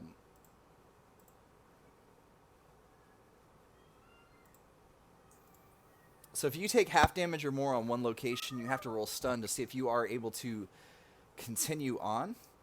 And considering that the... Wow, by 1. So yeah, no. This security guard that was caught off guard that you just like kicked twice is not stunned. Like he's just like, all right, let's keep doing this then. And you have a move action. You did.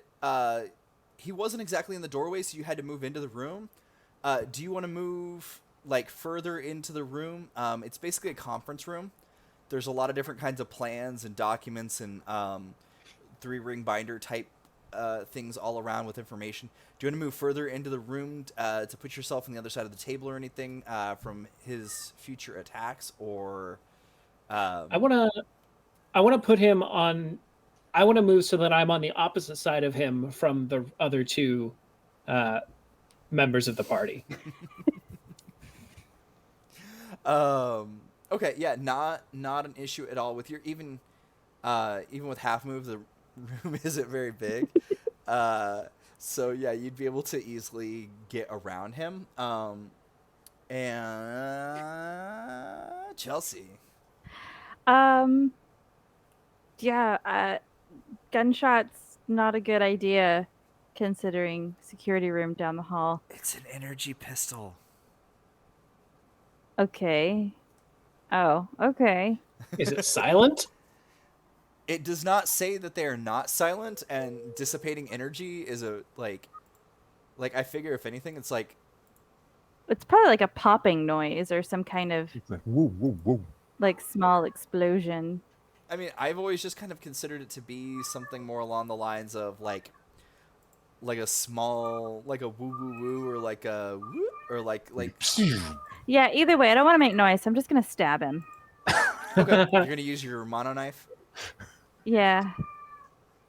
I don't want him to make noise either. Well, I'm gonna stab him and then I'm gonna cover his mouth. Yeah.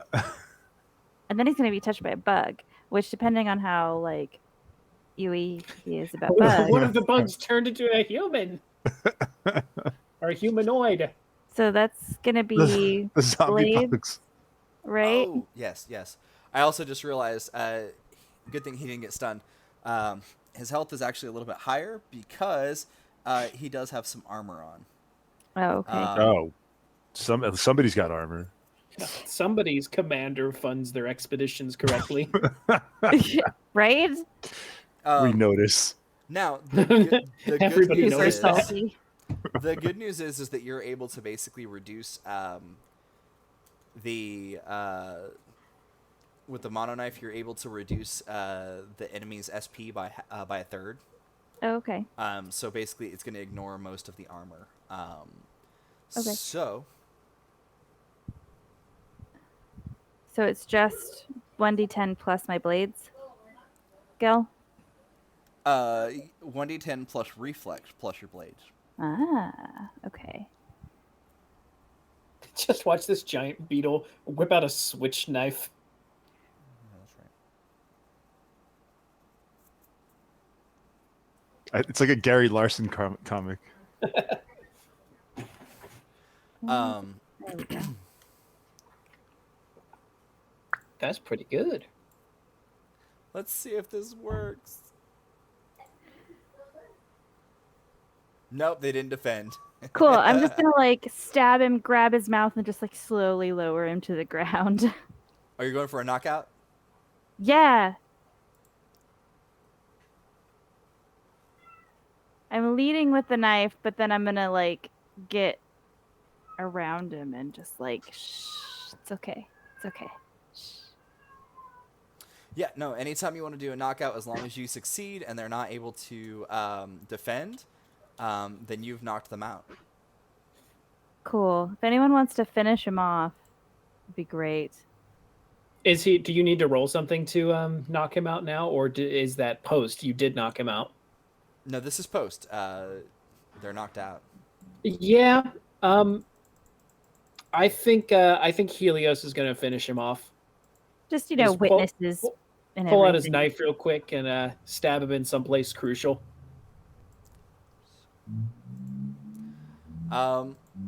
Yeah, no, you're able to do that. Throw him under the conference table. Take his gun if he has one. Ooh, armor! Get the armor. Oh, yeah, right. While they're I taking stabbed care it of though. while they're taking That's care of fine. the security, can I just take a look around and make Bad sure no armor's one worse. else is... Bad armor's better than no armor. Yeah. True. There's nobody in the hallway that y'all just came from. There are a couple of screens inside the room showing the cameras in the hallways just immediately around. Outside of y'all, there's nobody on those screens. Okay. Do I see cameras in this room looking at us? Not that you see. Hate that phrasing. Yeah, that's the Not worst. objective. I want an objective answer, DM. It's like, Does this guy have anything useful on him? Does he have, besides weaponry? I assume he has some sort of weaponry, and I'm taking that. Can I take his armor and put it on? Yeah, you can add that armor over on top. It's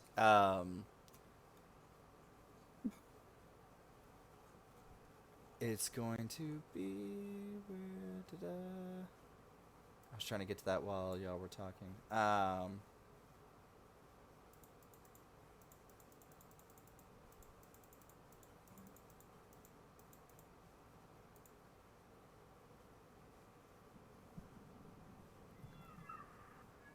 So it's a specialty version of a suit, of a standard spacesuit. So it's only going to offer 3. Okay. Does he have any kind of comms on him? Yes, he does. I'm gonna take that and listen for a minute because that's important, I think. Probably just take it with us. Mm-hmm. Yeah. It's a simple earbud, just like y'all's, and it doesn't matter which ear that you put it in. Okay. Thumbing around through the stuff that's on the table, is this where the stuff we're looking for is, or is this just... Oh, absolutely. And it is. All right. Jackpot. Jackpot. At first, you're sure that they don't have anything useful because what you're finding is different kinds of paperwork in regards to mechs that y'all already have up and running. And it's sort of like this is how we can copy what they've done type thing, which is very common for y'all. Y'all are very used to that as an organization. But then you find something in there that is alarming to say the least. There was a prototype mech that was designed by another organization, and they used it in a battle against IronBound. So some organizations, instead of just being like, yeah, we're just going to take whoever the cheapest bidder is, what they do is they choose a mega corporation, something like that will choose like a backwater planet or something, and have organizations battle it out to see who is more effective. And they'll have different kinds of things. Like if they're going to need somebody for corporate espionage, they'll be like, cool, we set up a facility. We want to see how far the people can get in there, get the information, get out. A quick version, and like what would they be able to do if they already had passes to get in, and so there was an IronBound versus another organization, and they're a much smaller one. They only have about 500,000 employees versus y'all's like 20 plus million, and they had a mech that was just a lot faster, a lot more stable in a lot of ways, and its armor was about on par with y'all's. But the strange thing is that the plating on it was not thick enough to be able to withstand as much as what y'all were able to do. And it seemed like that was really what it was, is it's something to do with the plating more than it is the mech itself. And what they have there is what appears to be designs and everything for that plating. Because the mech design looks very similar to what y'all saw. Well, We should definitely take this, This but looks we should important. also keep looking for that other thing we're supposed to find. is this not what we're looking for? No, that's what y'all are No. looking for. Oh, is it? Okay. Okay. Yeah, this is the stuff. We're taking Okay. this stuff. Mm-hmm. Yeah, no, it's basically like it's basically a double thing. Like, it's how to build that mech, which really is just a basic, like, base platform with just some of this special new plating. But the plating is really what y'all are here for. Okay, cool. So yeah, let's go. We got the plating. How much time has elapsed since our timer? Only about 4 minutes. Oh, Right on All right. schedule. Let's book it back to. Let's move quickly as he picks up the binders and folders and whatnot. Do we have like a backpack or something among us that we could stuff this stuff into? Or do we have to? Okay, and stuff this stuff in our backpacks and start moving back towards the laboratory. Get my rifle out and have it ready in case we come across anyone. I think I have a rifle. I think that's the thing I remember. do you have a That's- rifle? I have a rifle. That's Yes, our I have cat, an. Yep. isn't it? Yeah. Is that our cat screaming? Oh, yes. Okay. Sorry, our Let me- Scooby Doo's in heat, so Mm, yep. So let me take point, team. I'll sniff out anything that's coming our way. Helios will not stop you. That sounds right. So as you start getting out the door, you do hear something on their comms. All right, when they come out the door, we gotta blast them away, okay? They're Canadian. Okay. Come out the door. We didn't come in through the door, so I mean, we came in through a door. we came in Is through this the like only a door vent. into this room? Does it sound like they're talking about like? I suppose they just said a door, and we haven't seen anybody as we leave the conference room, right? So it couldn't be that door. The thing is that the cameras in the hallways only point directly to those hallways. If somebody was around the corner, you wouldn't know. Okay. Oh. But like, are we still in the conference room when we hear that, or are we already out of the conference room and moving Oh. down the hallways? No, she's the only one that hears it. It's Is Kevin. Okay, it's and I one- assume Kevin informs us of that. Oh yes. It's Of right course. before y'all walk out the doors. Well, When so you it's say the Kevin's- doors. So the plan was to head back to the lab and crawl back out the vent that we came in through. Well, I don't know if that's a great plan considering we only have 6 minutes before it incinerates. So we might find another Well, route.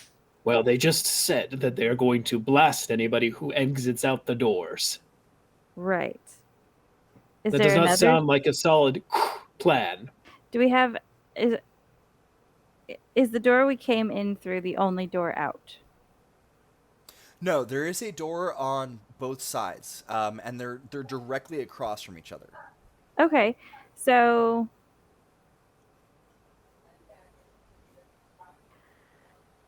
we do this on like a fairly regular basis, right?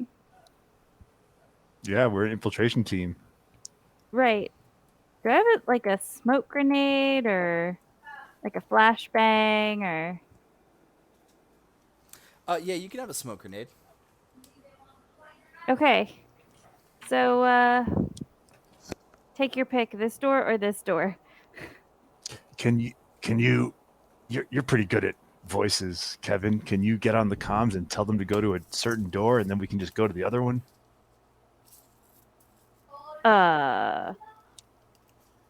Yep. Say like I just saw them coming out of door B. With Are that, the doors labeled A and B? how are the doors labeled? Are That's they a really labeled good in any way? question. There is no labeling on the doors that you can see. Shit. Okay. Foiled again. It's a fairly small facility. Like, there's only 20 people here. Okay. There's I'm 3 just pods for gonna- like sleeping. Tell them we're at the kitchen doors. No, I'm just gonna tell them that we're headed away from security and see what they do. Does that sound good? Sure. Isn't security in the middle? Right, but we're on one. We just walked past security, so Maybe tell them what we're headed towards as opposed to what we're headed away from. right. Well- Are we? Which direction are we going? Hold on. Tell them we're moving out towards the kitchen exit of the facility. Okay. Because we are not. I'm trying to think about how that guy sounded when I stabbed him, so I can make kind of an amalgamation of his voice. Actually, Because sorry. I don't think he actually said anything before we stabbed him, Nope. so I don't know what he sounds like. So you're like, just imitate his voice. Just do it. Okay. Generic guard voice. Maybe we drop the voice imitation plan. Yeah, maybe it's not the best way. I mean, Suck it I out of could his do soul. it. I mean, I could do it. Also, I'm a bug. Can I just like get up on the ceiling and sneak out and see where they're at? So here's the thing. Your body's inside of a suit. Can your suit do that? Well, can I take my suit off and give it to them? I don't mind just being a naked. I snowsuit? have no shame in my body. You can. Yeah. you said that the temperature was dealable. Maybe she'll Well, be I fine mean, out in we're the also cold. in the facility, which I'm sure is temperature controlled, at Of least a course. little bit. Oh, absolutely. It's a nice warmish temperature. So yeah, here. it's comfy. I'm stripping. Let's do this. I hand you one of the shots. Actually, I think Kevin's gonna take it now because naked bug on the ceiling might not. There's several reactions that can happen there. None of them are good. So yeah. So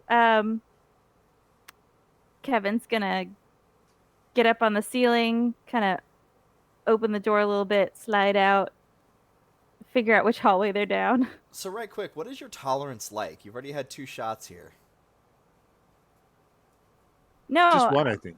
no, just one. Because my other one, I was like, my mouth is kind of a problem. No, this one's Kevin's figuring out. It's kind of a this motion. All right.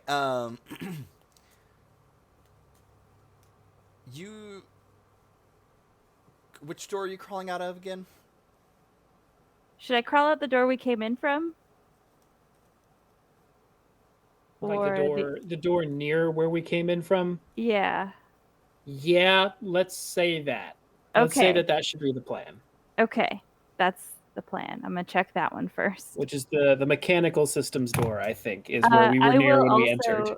I will also be bringing a gun just in case.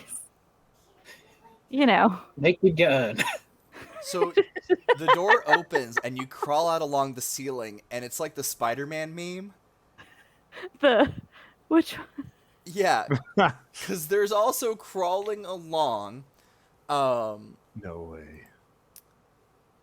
Oh, how do I do this? How do I show y'all this? I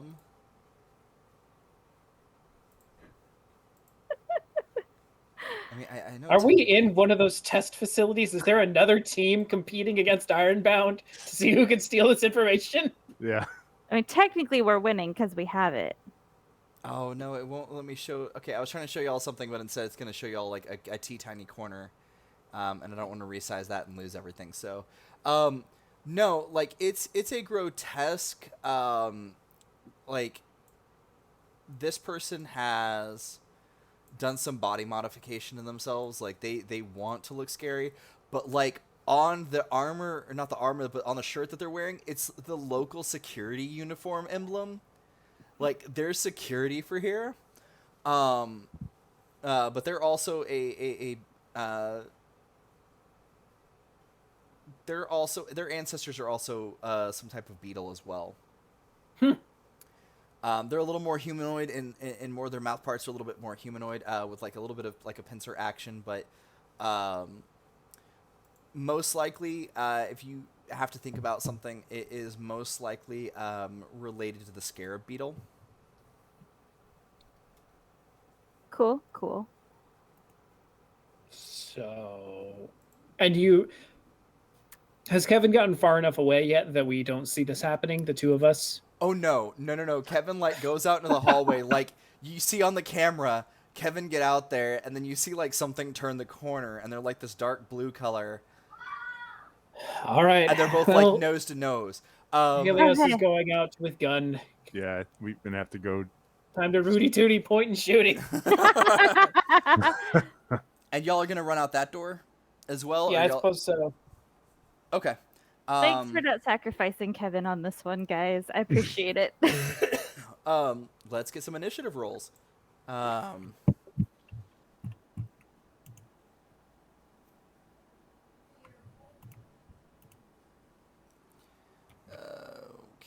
so you get a 9 total. Where is my initiative? There it is.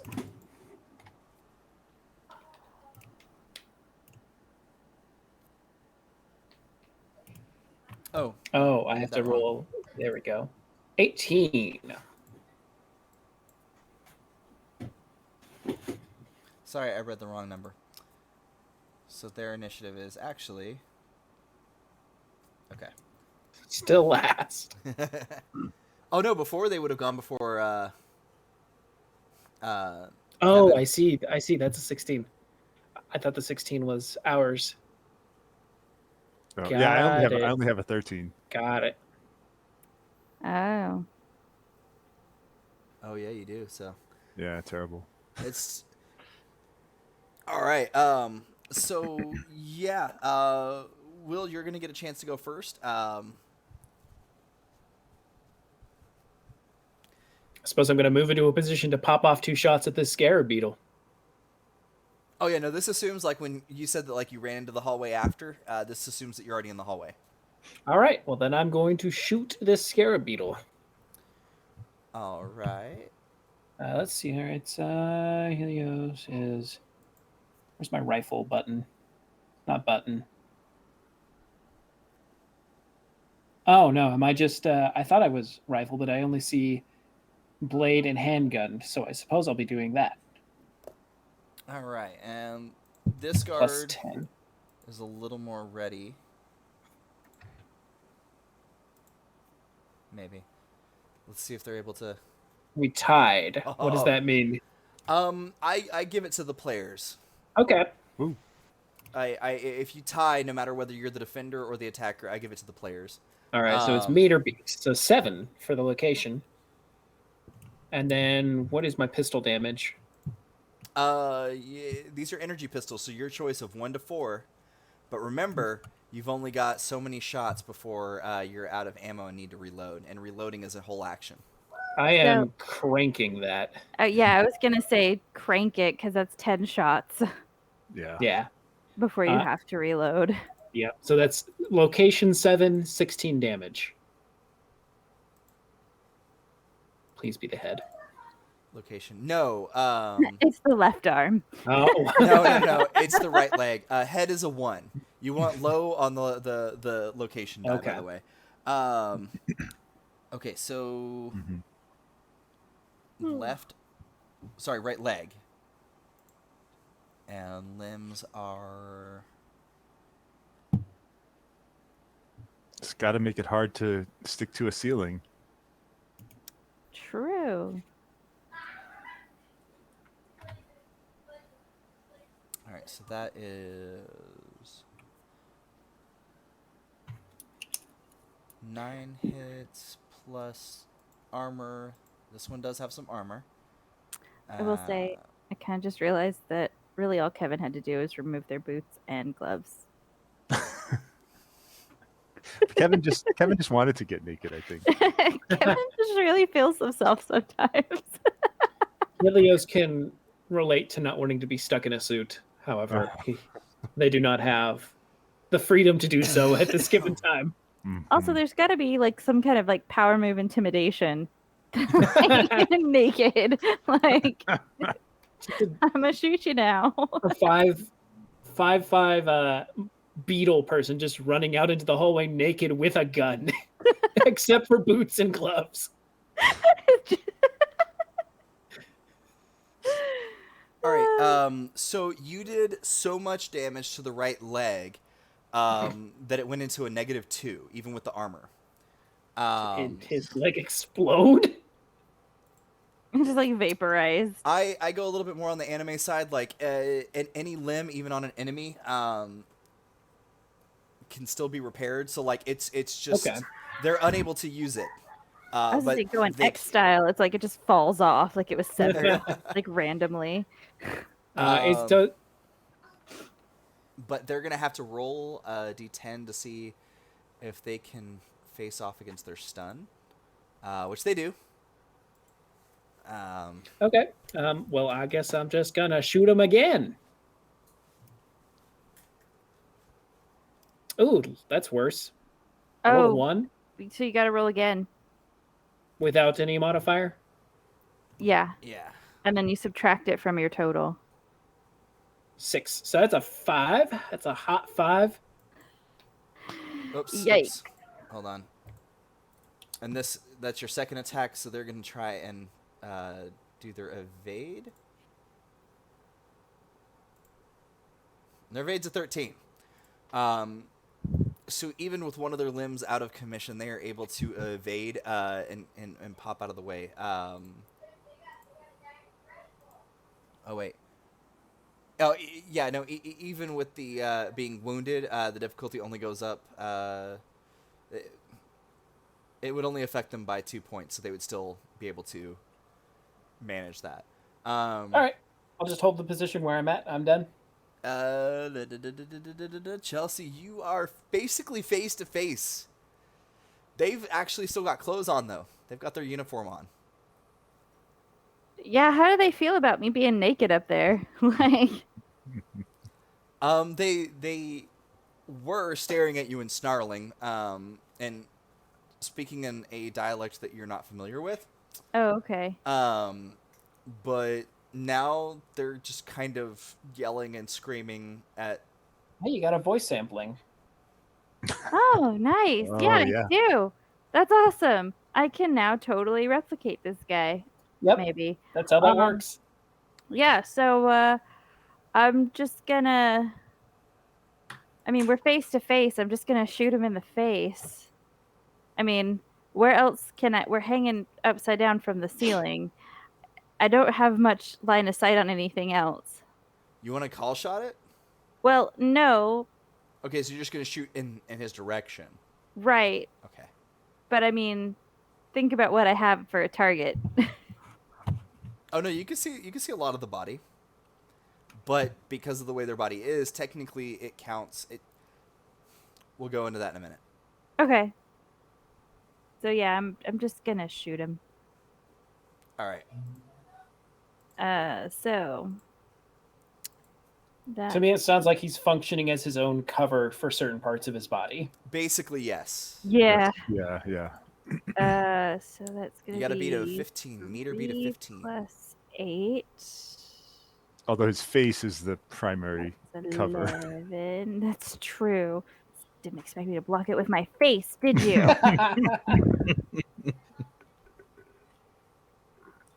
My face to your fist, you wounded me, making you the victor.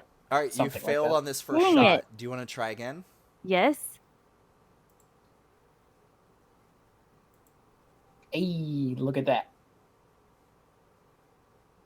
Oh, that was your second roll? Okay. Yes. Yeah.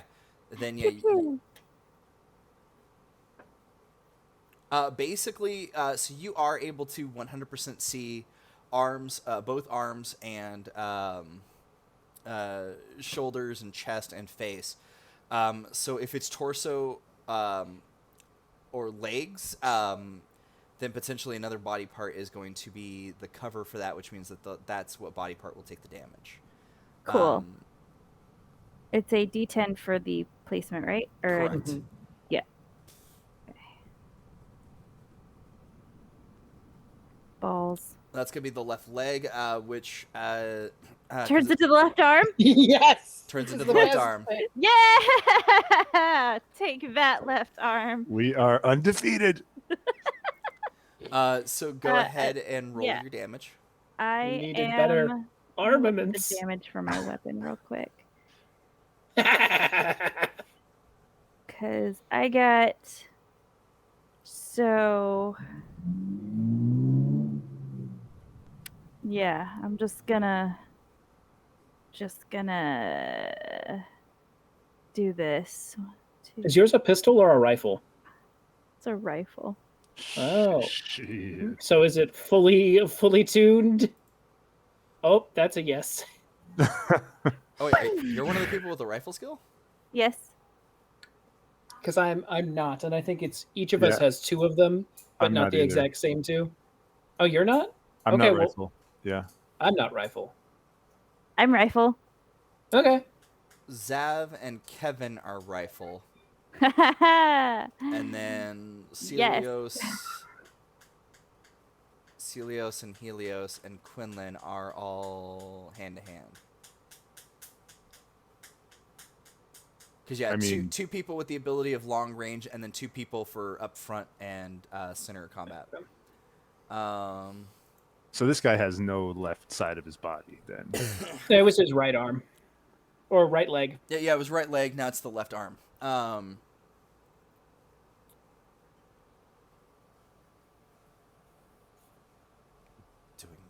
math. So they have. All right, let me do this way. So that would become 15, which would become 18, which would then means a -8. So let's go ahead and see if they are able to successfully stay alert. And they're stunned. No! So they have passed out and fallen to the floor. Additional fall damage? No. They won't receive anything like that. All right. If But it y'all doesn't seem are like there's not out of combat. got it. But that is 2 actions for you. Emilio, you do know that there are other guards in the area. So what do you want to do with your 2 actions, or do you want to hold them to see if the others are going to... So the other guards haven't emerged yet. No. But there's like a conspicuous corner where they'll probably be around. Mm-hmm, Is that right? Mm-hmm.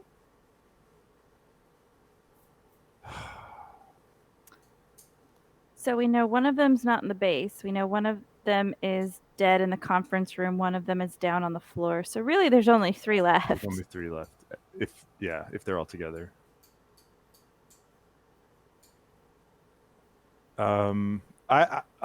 Geez. Okay, I'm gonna head to the corner and not peek around, but just take a sniff and see if I can smell anything coming down the hall. I smell a smell. A smell. You smell baked goods not far around the corner. I poke my head around the corner. Oh, hey, how you doing there? Oh no. Why? Oh no. And his initiative is... Cookies.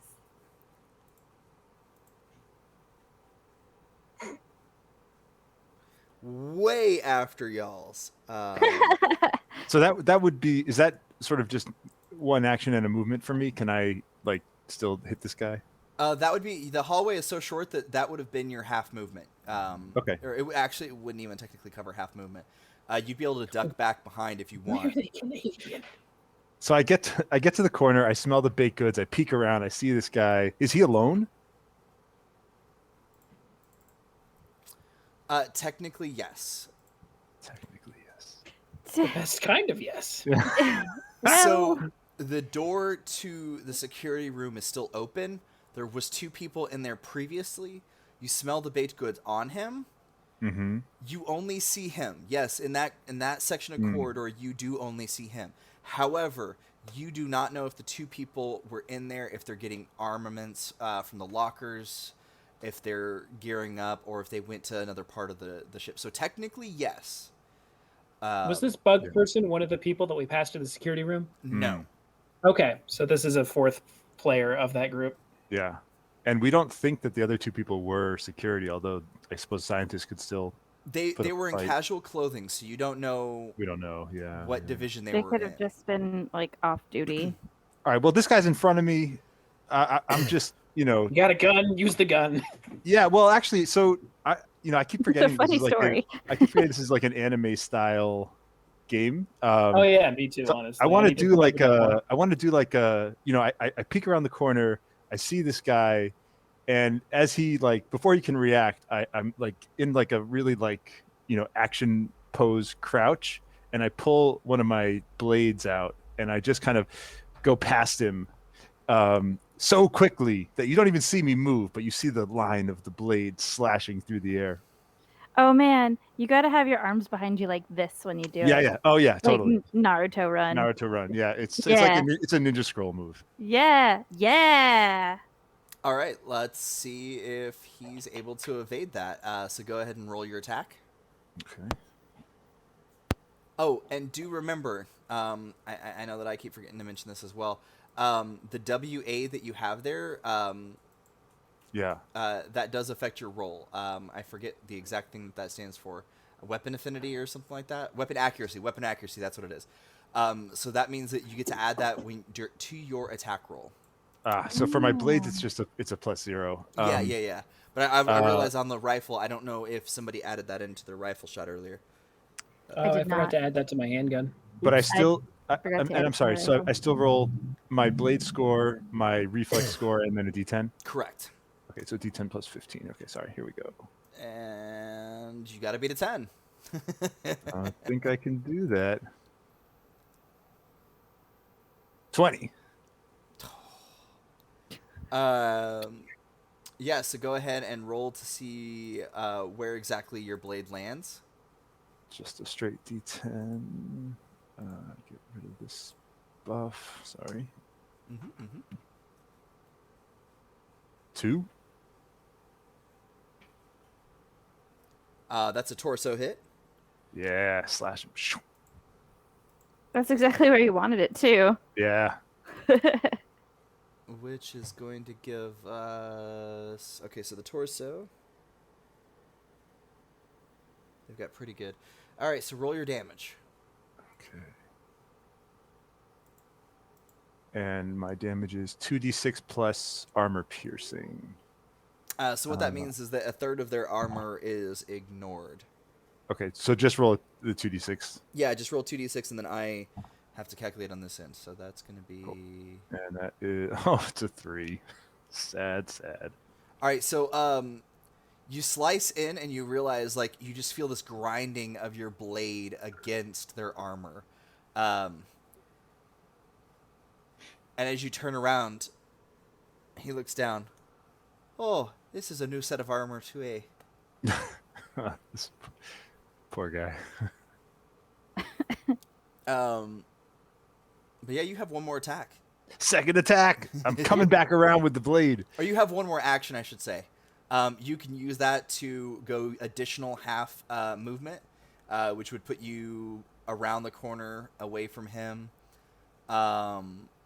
towards where you originally came from. You can go the opposite way, get around the corner, back towards the hallway that's on the opposite side of the pod that y'all were in, getting the information.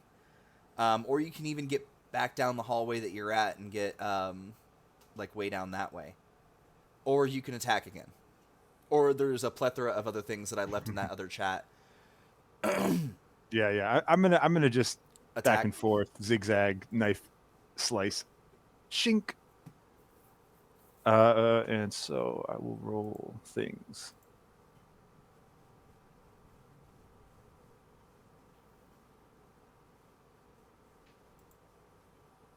So 18. All right, and for evasion, we get...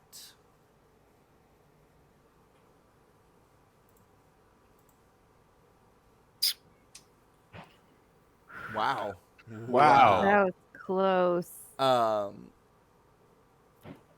Yeah, so no problem. All right, and so to location is a 1. Oh, sorry, that's a D6 I'm rolling, not a D10. Technically, a D10 has a 1 on it anyway. True. That is very true. What do you want me to do, RPG? You want me to re-roll it? Roll the D10, yeah. Okay. For a second, I thought it still had a 1 on it. I was like, yes. All It's right. an 8. Which is going to be the right leg. And 2d6 damage. There we go, 9. Nice. All right. And armor piercing reduces that. So you actually manage, because of the armor reduction, you actually manage to do almost half damage. It's not enough to get a stun roll. But like you cut through the armor, and he's visibly injured by this. Well, it's a bit unpleasant now, eh? Could be a bit nicer. This guy's freaking me out, to be honest. Yeah, he's so friendly, feel so pain? polite. It's like, this is... I'm not too keen on this guy. I'm imagining that he drops to one knee briefly and then stands again, and he puts his hand to his leg, and just a spot of blood appears on it. Oh, he doesn't even kneel. He just turns around, puts his hand on it, and comes back. That's a bit uncomfortable, eh? So you recognize the rifle that he has. It's a needle rifle. Oh, no. So it could contain a large number of different things, which in this case is going to be something uncomfortable for you. Yeah. Nice. I think it's his turn if now, it isn't hits, it? Thanks, yes. thanks, GM. Yeah. This will be good. Thanks for that confirmation that the bad guys want to hurt us. All right. I So, was really on the edge of my seat. so what you're gonna roll is you're gonna get your reflex, plus your dodge to evade. Reflex plus dodge. So you just want an 18 or higher. Reflex plus dodge plus a D10. Yes. Okay. Yeah. Dodge is 4, so 14 plus D10. So just a 4 or better. That's a 6, so 20. Okay. Oh, cattail. Yeah. But he's gonna go for it again. Oh, cat. Jeez, this guy. Oh, cat with red eyes. Oh, kitty. Okay, so I'm rolling again. And come on, 21. God, Oh, that's a bit upsetting now. And back up to the top, Will. You heard that strange conversation coming from the corner. Helios cannot physically raise an eyebrow at a situation, but there's that energy out of him. He's going to move around the hallway. He's going to move. Can I move across to the other side of the hallway and use the corner as cover? Oh, absolutely. I get what you're saying. So you're going to basically sit on the far side when you're peeking out. Yeah, I'm going to do that. Keep cover there, and then I'm going to take my first shot at this strangely Canadian security guard. I was going for more Minnesotan, but... Oh, you know what? That's fair. I was getting a lot of Minnesota out of that, but 17. All right.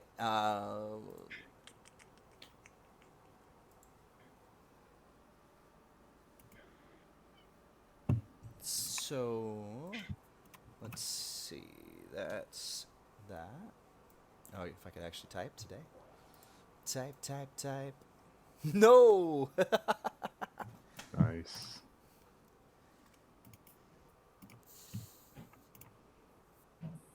All right. So the D10 is a 3, and the damage is 12. All right.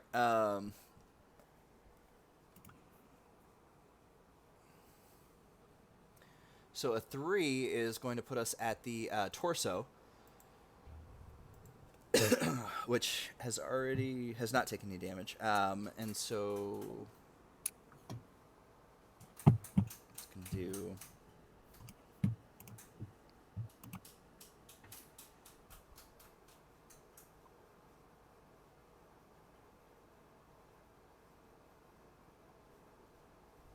I can't math today. Wow. All right, so a single D10. Let's see if they're able to survive just taking more than half the damage. Yes, they do. Okay. Woohoo! Next shot, then, I suppose. He's gonna turn to you before you get off that set, like right as you're about to pull that trigger. That's not very kind of you. Should be a little bit more, friendly, eh? So, This dude is so creepy. finger on the trigger. Noted.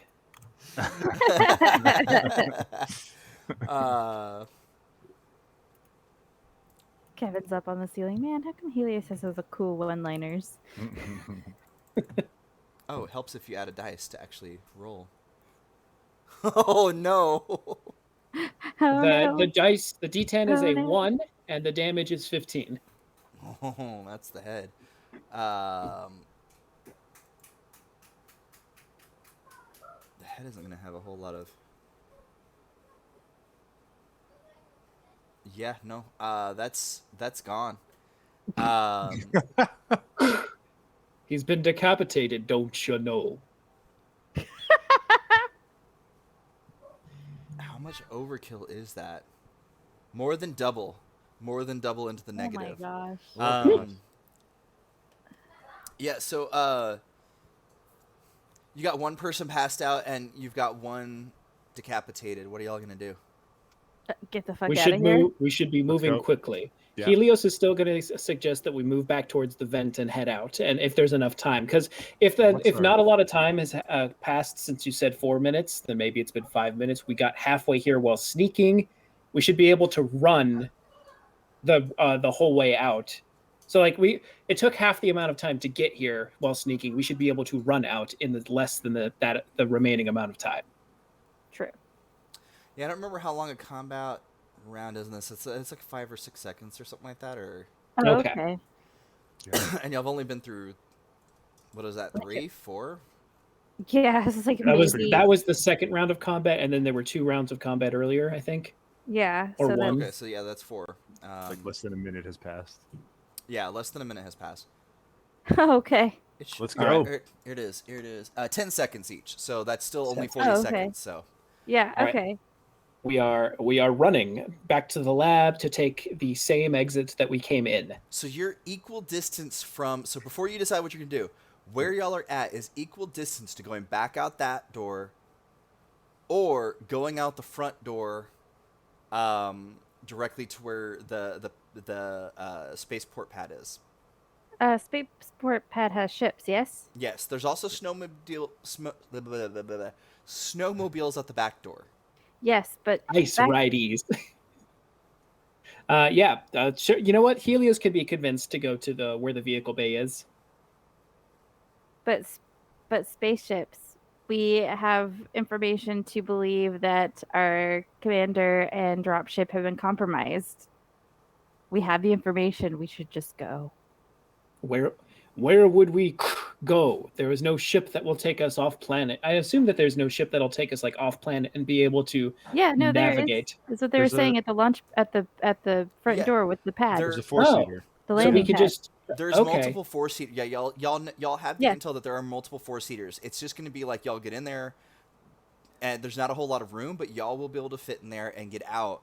But it's basically a one-way trip. Like once you get into space, like you got to get picked up by your people quick. That's what I was thinking. It's not like we can't jump in this vehicle. It's just something to get us from the ground Just to orbit. Yeah, and Yeah. you've got a ship that's in orbit-ish. So we can't just abandon our incompetent leader on his ship. We have to go back to it. No, you can abandon him. Well, if we think he's been compromised, as He's your as unit. Kevin was pointing out, So he's your unit commander, but he's not the commander of the ship. Oh, Yeah, okay. yeah. Yeah, he's your Yeah, unit yeah. commander. So we should just go. and like we get don't- off world with the information, get picked up by our company, and then we'll figure out how to get them if we need to. This is acceptable. Okay, let's go. Yeah. Oh, I'm just gonna grab that guard's rifle before we take off. Oh, the needle rifle? Yeah. The Oh, needle okay. Okay. You notice that they're all like when you take a look at the magazine to see the needles, you do notice that they're marked red, which you're not sure. You see needle rifles, but everybody marks theirs in a different way. They're all marked red, and then there's like a green round every so often in them. It's a real strange looking negotiation of ammunition. Y'all get out to the outside, y'all start taking off, and at the same time you see y'all's drop pod from the other side taking off as well. They fucking left us. Well, no, I mean, to be that fair, might just mean because like our commander and the other guy were not on the drop pod, right? They were by the drop pod. Oh, So I'm gonna need a roll from each of y'all. It's a D10, just a flat D10. okay. I've assigned each of y'all to somebody, and I'm gonna see who's on the Okay. drop pod. I got a 1. I got a 6. 8 for me. Uh-oh. Quinlan is the only one on the drop pod. Yeah. Okay. Let's go. Everything's coming up, Millhouse. Will, you were rolling for a scientist that knows these mech designs that wants to defect. Oh no. and then, Really cool. Chels, you were rolling for your commanding officer Zav, but you all I was treating it like a stun roll. You had to roll low. I biffed it. sorry, well sorry, scientists. Sacrifices must be made. Yeah, the scientists needed everybody needed a 5 or less to successfully get on that. Y'all get up there. Your dropship's picked up. Y'all are picked up. And Quinlan tells this story about how like Zav tried to negotiate and then at one point romance half of the people that were there. There was actually 3 security guards with them. So there was only 3 security guards back at the station. So those other 2 people y'all saw earlier must have been scientists off duty. And so y'all, there's a lot of back and forth going on about like what happened and trying to figure out like why they had to launch. And it turns out that Zav had not wanted to hear any negative things going on. So he had the comms disabled. So like unless he turned the comms back on, he was not going to hear y'all. Wow. And he what had, a shit. because of the thing that he was using, he had control of Quinlan's comms as well. Oh no. What a shit. So Quinlan was going to launch up, get another group, and launch back down to try and deal with the situation due to just the overabundant nature of what was going on. Apparently, some of the scientists were trained in weapons as well. And so Quinlan left Zav to fight on his own and has no clue if he made it out alive. Y'all get back up and y'all transport to another star system. And, Bye, Zeph. yeah. Felicia. Yeah. Y'all pick up a set of people who are interested in joining the IronBound. And y'all went on y'all's personal ship, which is a drop ship. So the ship that you're on is a just gigantic, like it holds in and of itself like 150,000 people. It's like a city ship. It's like, yeah, it's basically a city ship. And so y'all have this much smaller ship that y'all hang out on and spend a lot of time on. And it was Zav's commanding ship. And it was a fairly large, like it could house basically 3 units of people, 3 squads, so to speak. What did he name it? We're renaming it. No, he didn't rename it because it has an official designation, and that's how IronBound uses it. So if any team nicknames aren't registered to them, so like What is this ship's designation? 543A7. No, it basically has like what it's used for. So it's used for carrying troops and mechs, and Mektons. So it's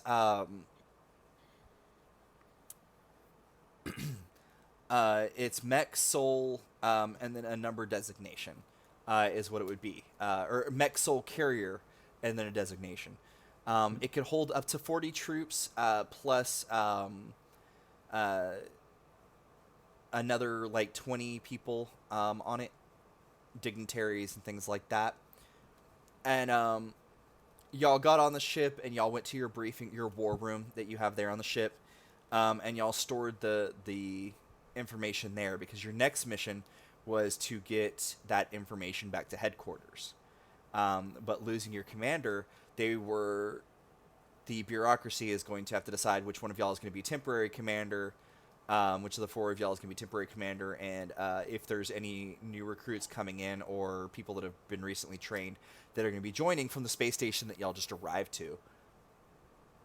And while that's happening, somebody stole y'all's ship. The fuck? What?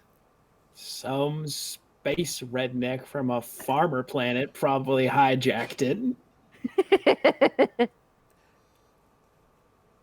Y'all's ship gets hijacked, and y'all are using the specialty information that y'all have for your ship, that was placed on there by y'all, the crew, and you're tracking it, and it goes to a faraway little backwater planet,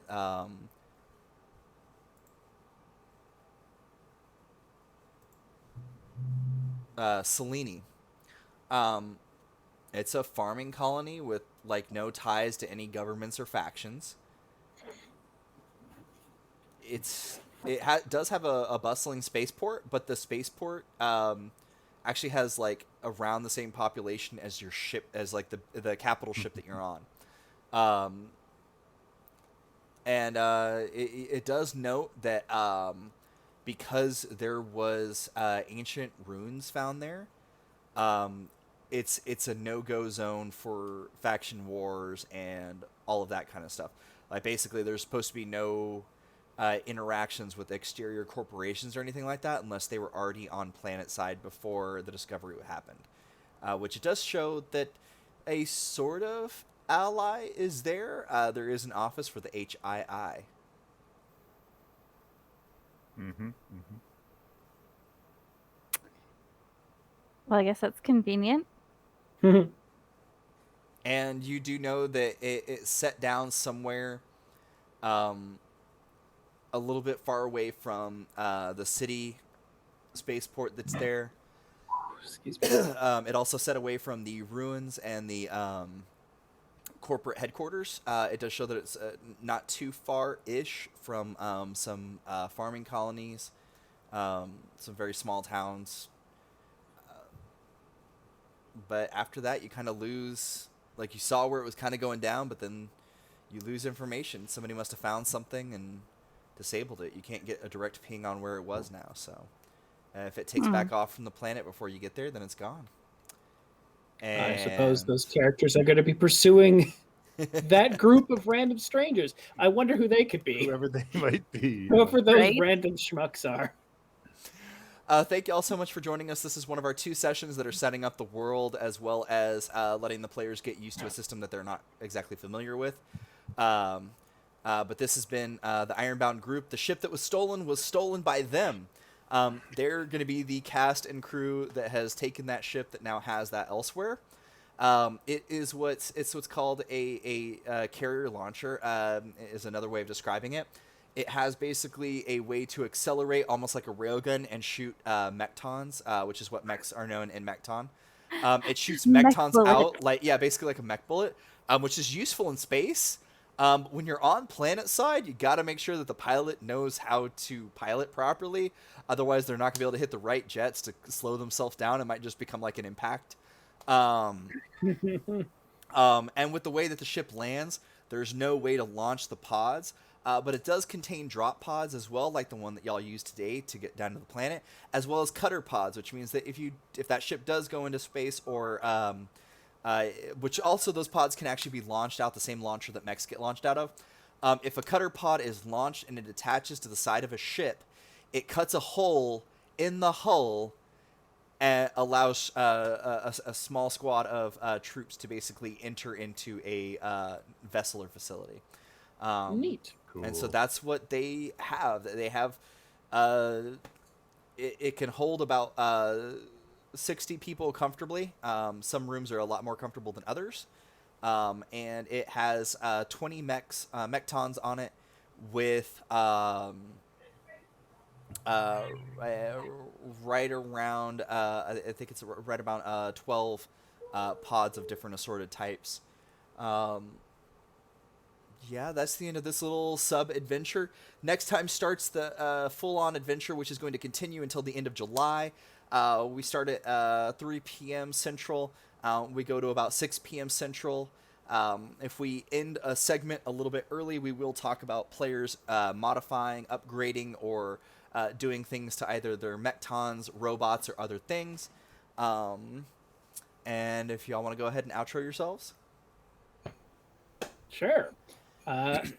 Thank you, everyone, for watching. I have been Will. You can find me, or my pronouns are he, him. You can find me on Twitter at William C. Allen. On the DMs Guild, where I wrote an adventure in the first volume of the Eat the Rich anthology, and you can find the other editions of those on Drive-Thru RPG. And on YouTube, you can also find me at Roll a Will Save, where I do Pokemon Double Battle draft content. Hey everybody! Thanks for checking us out. I thought I was just going to be joined by my son here, but he took off. So, we're not gonna get a cameo. My name's Emilio. My pronouns are he, him. I'm one half of the Let's Roll Characters team. We have a YouTube show where we roll characters for different RPG systems based on all sorts of random prompts. And you can check us out at youtube.com/Let's Roll Characters or on Twitter at Let's Roll Chars, CHARS.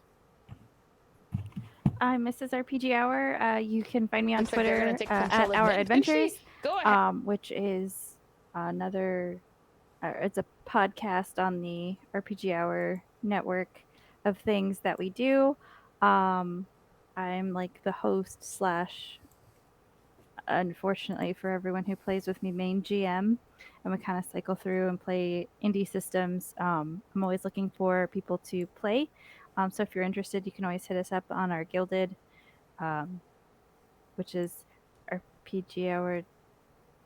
What is it again? I dropped it in the chat. It's Oh, okay. gilded.gg RPG Hour /RPG Hour Studios. Yeah, that one. And yeah, you can message us there if you're interested in joining a table. If you have a game recommendation that you want to see us play to try out, so you can get a better idea of the rules as they're being used. That's what we're here for. And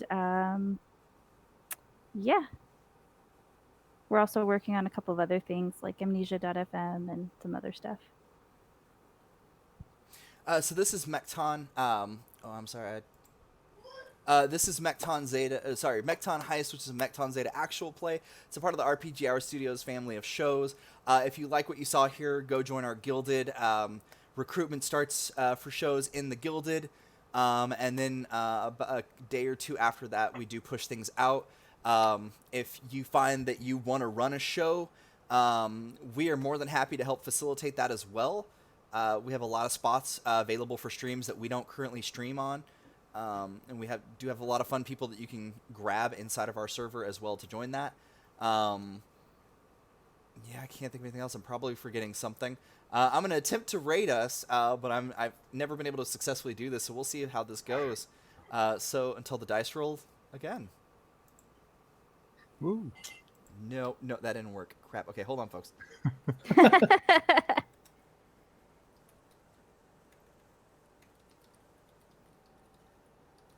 Who are we rating?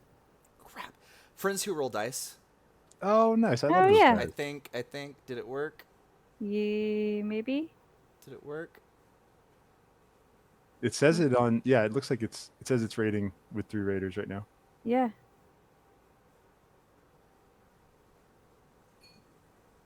Does it? I don't see that on my side. I don't know. Anyway, we've got Alright. 3 of them. So Bye. bye. Bye. Bye.